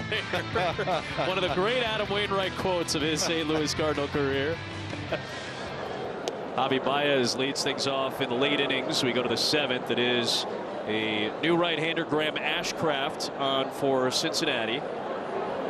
Just so you know, that's not a knock on Cincinnati, just on this ballpark. Just the ballpark for pitchers specifically. I really enjoy Cincinnati. Great golf courses, great restaurants, very nice people. You and I have had good meals in this place. You and I have good meals in this ballpark. We've had great ballpark food. I've loved coming to Cincinnati. Over my years covering this sport. But it is a bandbox, as it's known. Baez goes down on a breaking ball. Don't do it to me. Oh, there it is. It's a tough place. It's a tough place, Wayno. Yeah. Yeah, I have about well, I did want to ask you, just part of it is the dimensions. Like, obviously, down the lines, right field in particular, it's a short spot to right field down the line. What made it difficult in particular about this place? You know, everybody has a place. Everybody has a spot or a player that they don't like facing or whatever. And I pitched great in Colorado. McGonigal hits one towards right center field, and the 21-year-old has another 3-hit game. He's had a handful of those already as a major leaguer.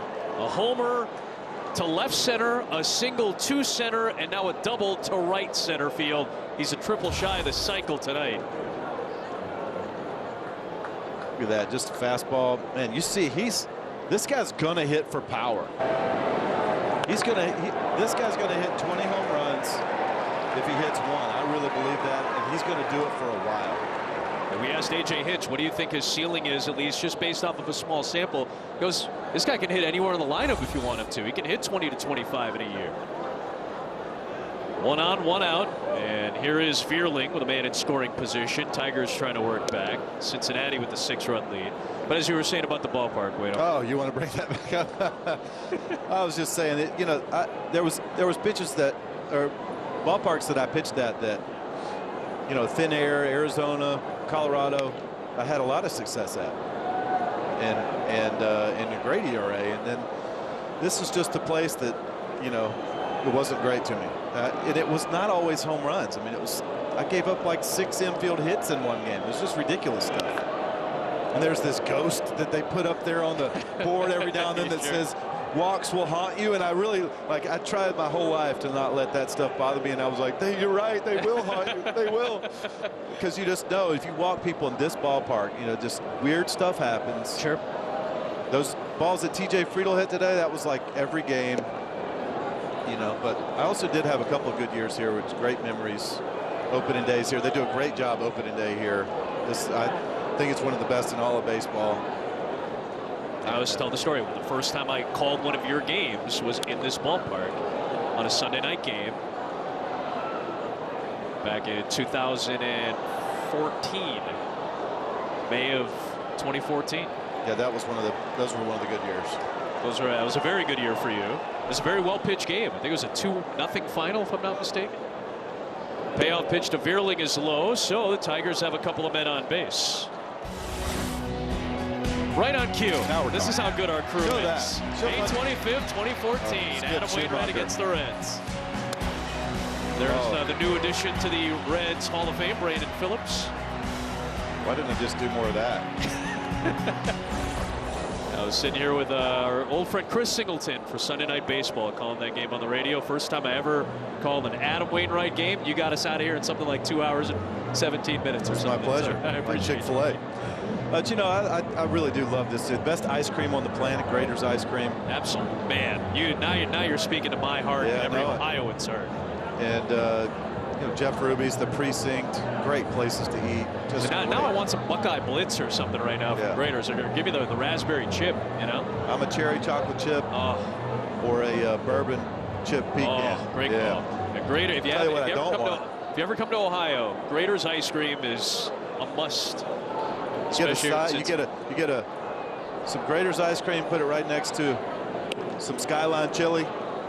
It's real Cincinnati stuff right there. Take the Skyline chili, you throw it in the trash, you eat the Graters, and now you've had a great meal. Sorry, Cincinnati. I just don't get it. Colt Keith bangs on the ground, back to the mound. Nice play by the pitcher. Dela Cruz is really not in time. Fans wanted to be safe. Ashcraft made a nice play to get it to Dela Cruz. He did look out from our angle. Yeah, Francona is wondering, and he's going to ask for a challenge. This could be a 1-6-3 double play, and it would be huge if it's turned. He looked safe by a step up here. Cincinnati is telling the safe call at first. That looked to be out by a half step.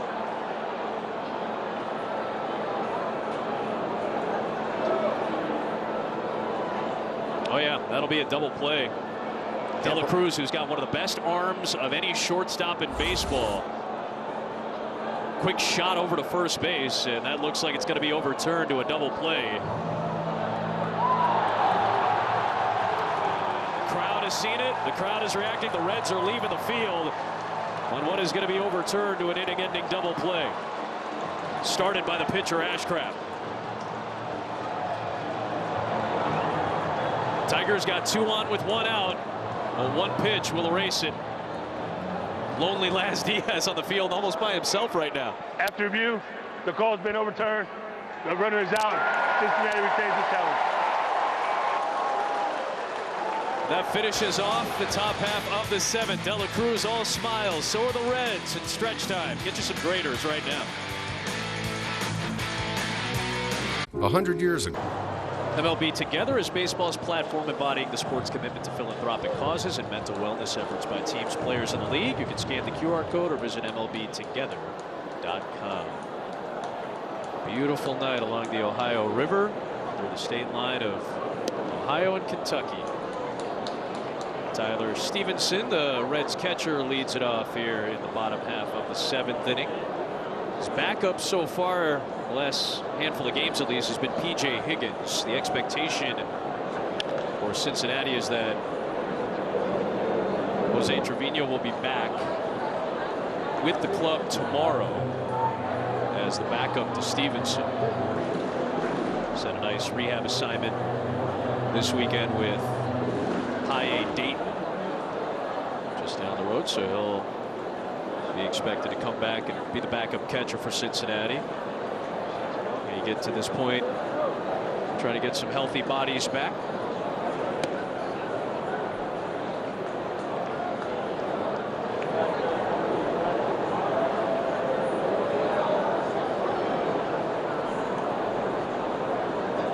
Tigers are missing a few key pieces as well. There's a called strike on a changeup. Stevenson goes down looking from Anderson's pitch. 1 away. There's Trevino. Actually, he's ready to go. So already had his rehab assignment. He's joined the club now in the dugout. Really strong defensive catcher. Yep. Meanwhile, the Tigers, we did see Justin Verlander in the dugout earlier today as well. The 43-year-old has been out the last few weeks with a hip issue. Dean Myers takes one inside. Verlander had a bullpen session on Wednesday. Felt good afterwards. Early May seems like the best case scenario for him to come back. Parker Meadows went down with an injury and a collision with Riley Green a couple of weeks ago, so he's been slow to come back.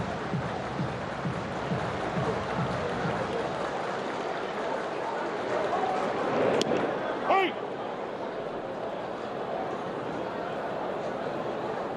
The fact is, the Tigers are right there. Guardians lost to the Blue Jays earlier today.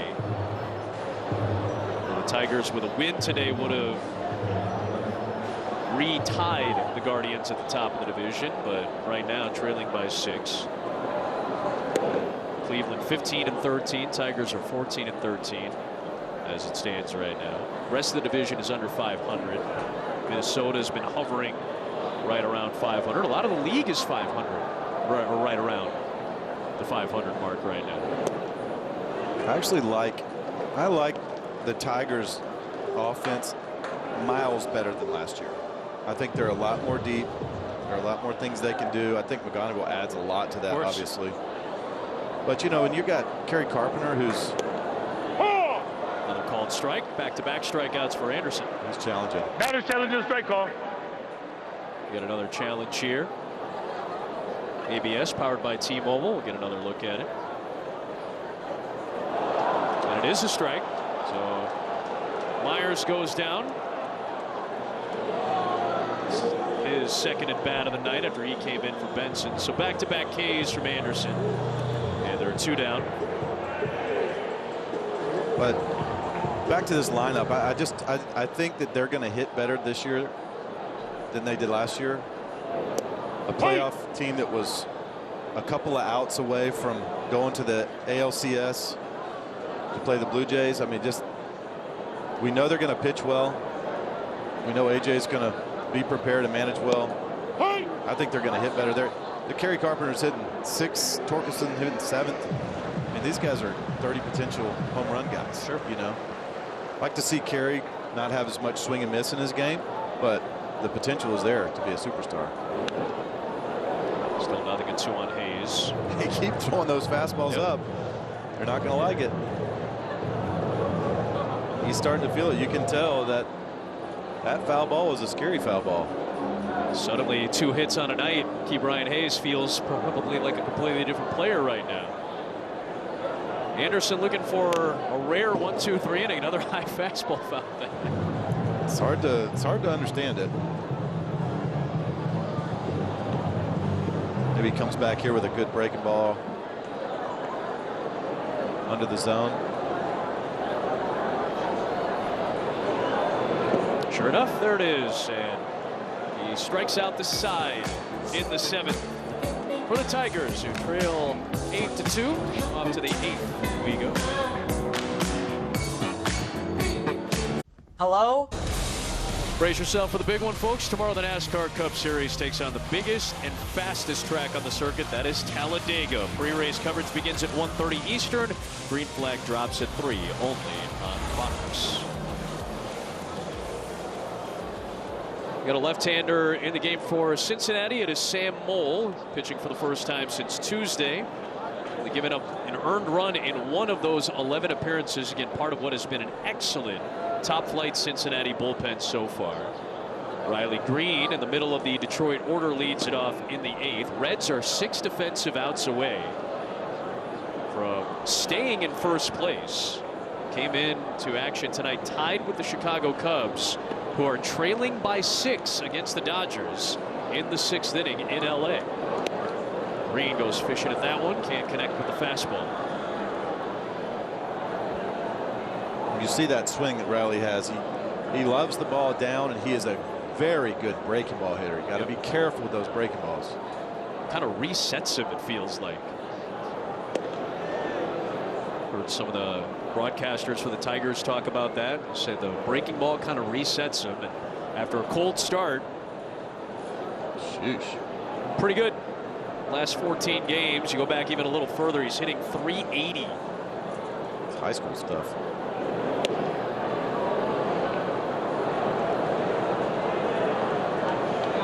Talented player, Riley Green. He's still only 25. I mean, it feels like he's been around a long time just because he's been impactful the last few years, but still just 25 years of age. And a hitter's count at 3-1. Moll deals and misses inside. It's a walk to Green. Yeah, Riley's one of those guys that if he hits the barrel, doesn't matter left, center, right, it's going to go. He's that kind of hitter. Again, just another guy. If he cuts down on strikeouts, and certainly being good against the breaking stuff is going to help that. This could be another special season for Green, who had 36 homers and over 200 Ks last year.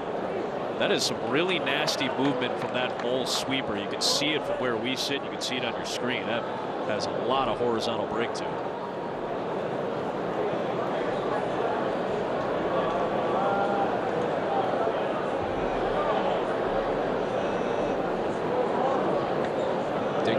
Takes inside, and it's 1-1. Speaking of Carpenter, his spot is up next, but it is Jahmai Jones in the on-deck circle. Again, Moll coming out of the bullpen has to face at least 3 batters. So, as AJ Hinch often does, he'll play the platoon game, and he'll bring in the righty Jahmai Jones, who started yesterday against the lefty Andrew Abbott. Broken bat, bouncer to third, grabbed by Hayes, throw to second. McLean's relay. Leadoff walk gets erased by the defense of Cincinnati, and there are 2 down in the 8th.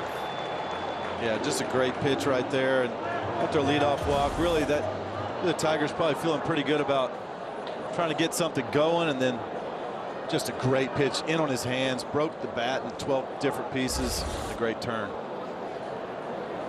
The Gold Glover starts the around the horn double play. The bags are empty. It is Jahmai Jones, right-hander, to the plate.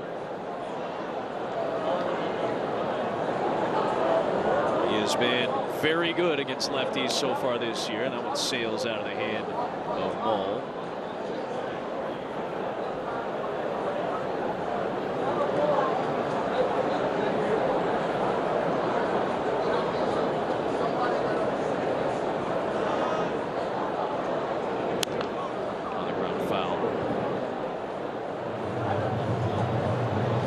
Jones played for Team Korea in the World Baseball Classic, was having some struggles at times before the WBC trying to find his swing, but he looked pretty sharp during the tournament.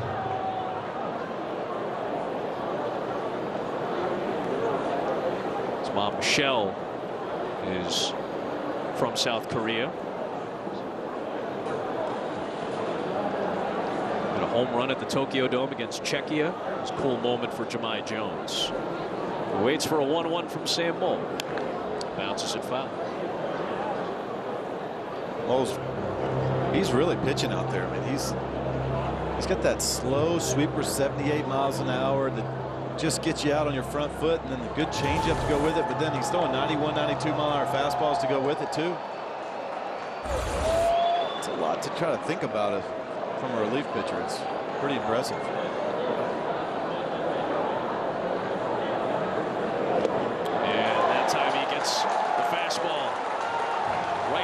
Jones. Double play and a strikeout in the 8th. Reds by 6.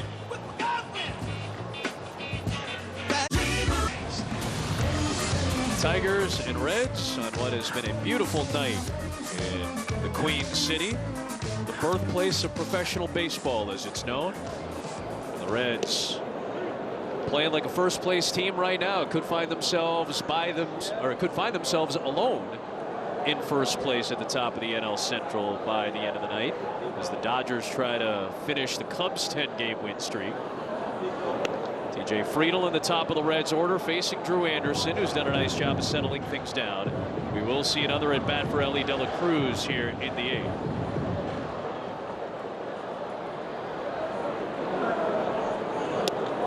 And cut from Friedl, and it's 1-2.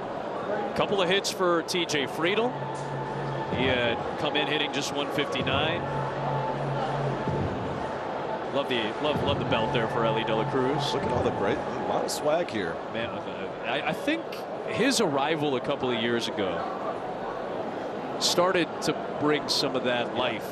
You know, that was the conversation. He was basically the conversation around the Reds, who are not finding a whole lot of success.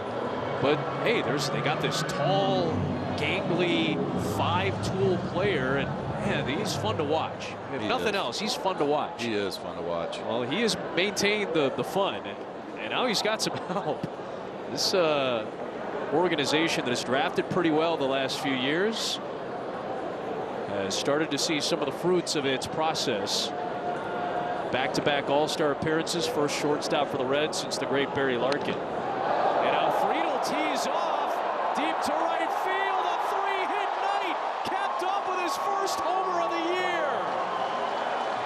Those bloops.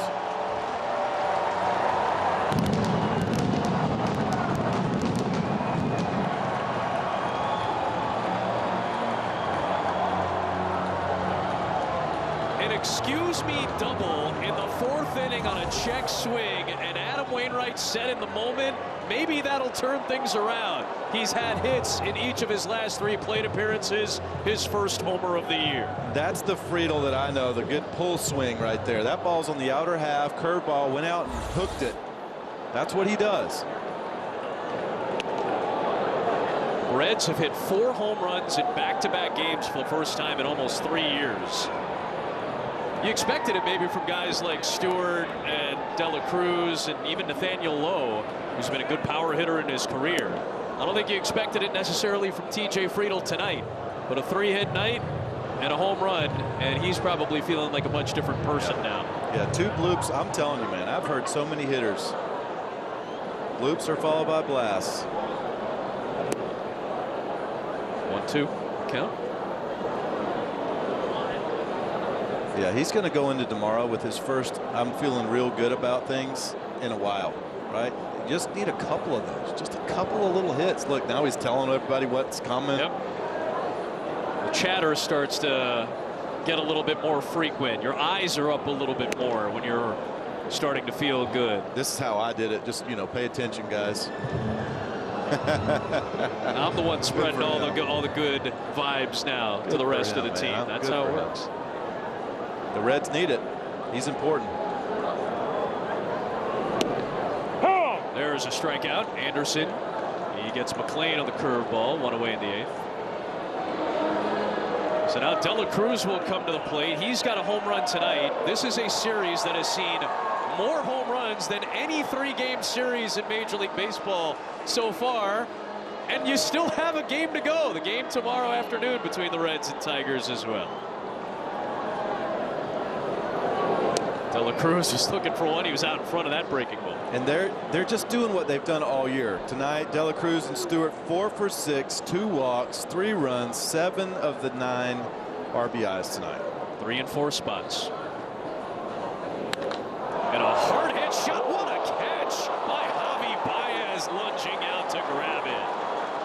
Absolute rocket. That was 115 miles an hour. That's going to be one of the hardest hit balls of Elly De La Cruz's career. And Javi Baez lunging out snared it. Golly, man. Whew. Some smoke.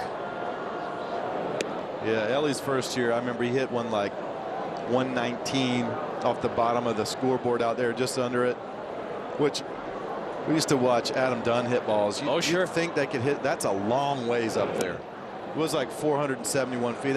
He's so fun because Ellie goes home to third as fast as anyone in the game, as much power as anyone in the game, best arm in the game. But then he hit it to the wrong guy, because that guy right there is one of the most legendary fielders of all time. El Mago making some magic happen there on defense. And Stewart bounces unfouled. Best tag at second ever, I think. Oh my gosh, the quickness of that glove. It still haunts you from his Cubs days. I don't want to talk about it. Well, he played so much more center field last year. You didn't see it as often, but Javi Baez has one of the quickest gloves you're going to find in all of baseball.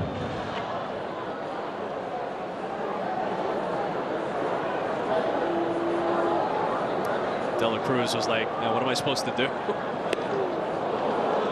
There's a big swing from Stewart, 3-2. With the City Connect helmets too. I like those a lot too. Yeah. These are neat, man. That adds some flair too, man. This is a fun team to watch. They're young, they've got confidence, they've got swagger, all those things that you love to see from young teams. And now you're finding success, at least to start.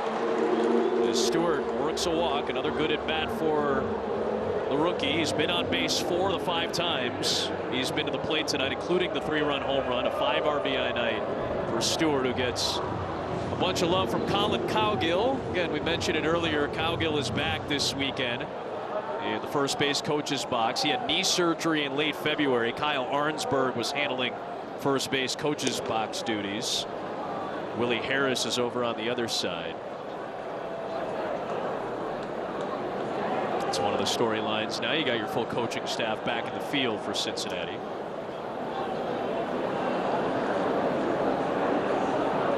Lowe has one of those home runs. He's got 3 of the 14 home runs hit in this series between the two teams. Ed Sweet, our excellent statistician, by the way, let us know that the rocket that Baez caught off the bat of De La Cruz was 115.3 miles an hour, tied for the 4th hardest hit ball in Major League Baseball this year. The other ones on that list are all home runs hit by O'Neal Cruz, Aaron Judge, a couple from the excellent young Nick Kurtz of the Athletics, Shohei Ohtani, and Mike Trout. I don't know any of those guys. Ever heard of any of those guys? Well, Kurtz is impressive. Rookie of the year. mean, again, you want to talk about another team that has some young, confident stars, burgeoning stars. It's the Athletics out west. Another team that, again, has probably surprised some people, sitting at the top of the American League West coming into action today. They were a game ahead of the Texas Rangers. To the ninth we go. The Reds are hoping to find themselves by their lonesome in first place. 3 defensive outs away from that.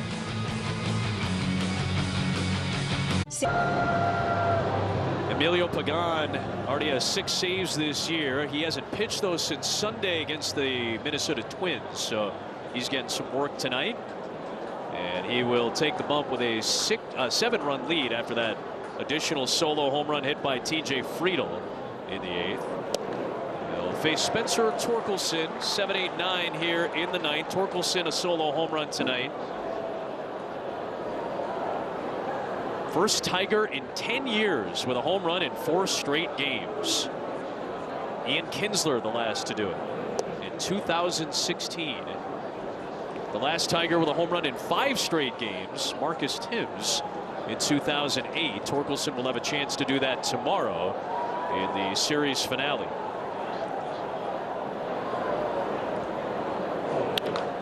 On the ground, back up the middle, the second baseman McLean with a tough throw against his body. He makes it to get Torkelson. Nice play by McLean, 1 down. I can't believe how much he got on this throw. He had to go a long way for that one. Off the bat, I thought it was up the middle, but then, I mean, watch the strength of his arm right here. That is such a hard play. To be able to throw that hard, running away, on the money, that is incredible play. Not an error this year for McLean. He's been a staple at second. Now 1 down for Wencel Perez. I mean, in person to see that throw, that was amazing. You got McLean, who's playing well at second. You got Dela Cruz, who's got a lot of talent at short. This one hit hard, and Perez will gap this one. His second hit of the night, stumbles a bit around first, and that's going to prevent him from getting 2 out of it. But a 2-hit night for Perez, who had just 2 hits in his first 12 games before 2 tonight. Yeah, and his at bat before that, when he flew out to center, he put a good swing on that too. He's looking better at the plate also. It was supposed to be Javi Baez here in the 9th. Still to be Hao Yu Lee, who made the start last night. So Lee, the 23-year-old from Taiwan, playing in just his 6th major league game. He's 3 for 16 so far with an RBI. Made his major league debut last week. One of the top prospects. He's a third base prospect. But again, a guy who's got positional flexibility. So again, the Tigers and A.J. Hinch, perfect for a manager like him who can move guys around. He'll face Pagan here with 1 on and 1 out.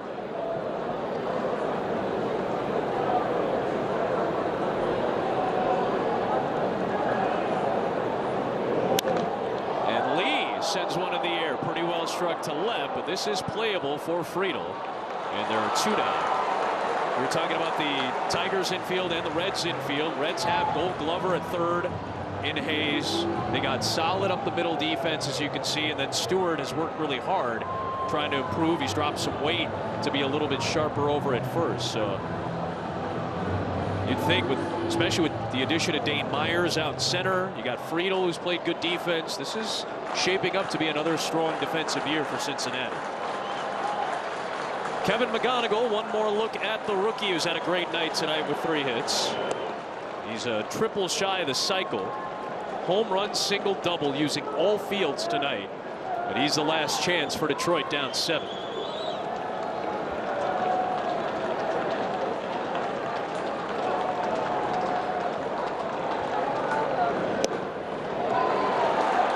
Again, the Cubs were trailing the LA Dodgers. They're down 8 in the 7th inning.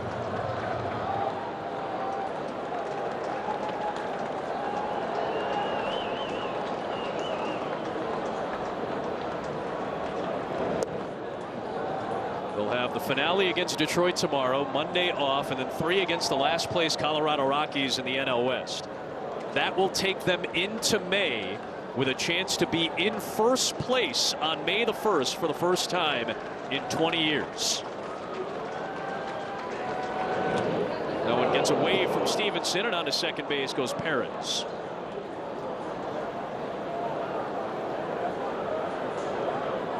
They went into May of 2006 tied with your St. Louis Cardinals for first place. That was your first full season in the major leagues. The last time they were by themselves to start May in first place was 2002.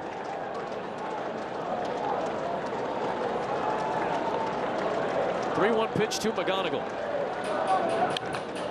And he sends this one to left center. It is playable for Myers, and back to the top of the National League Central, the Cincinnati Reds have won 9 of their last 11, and they are 18-9.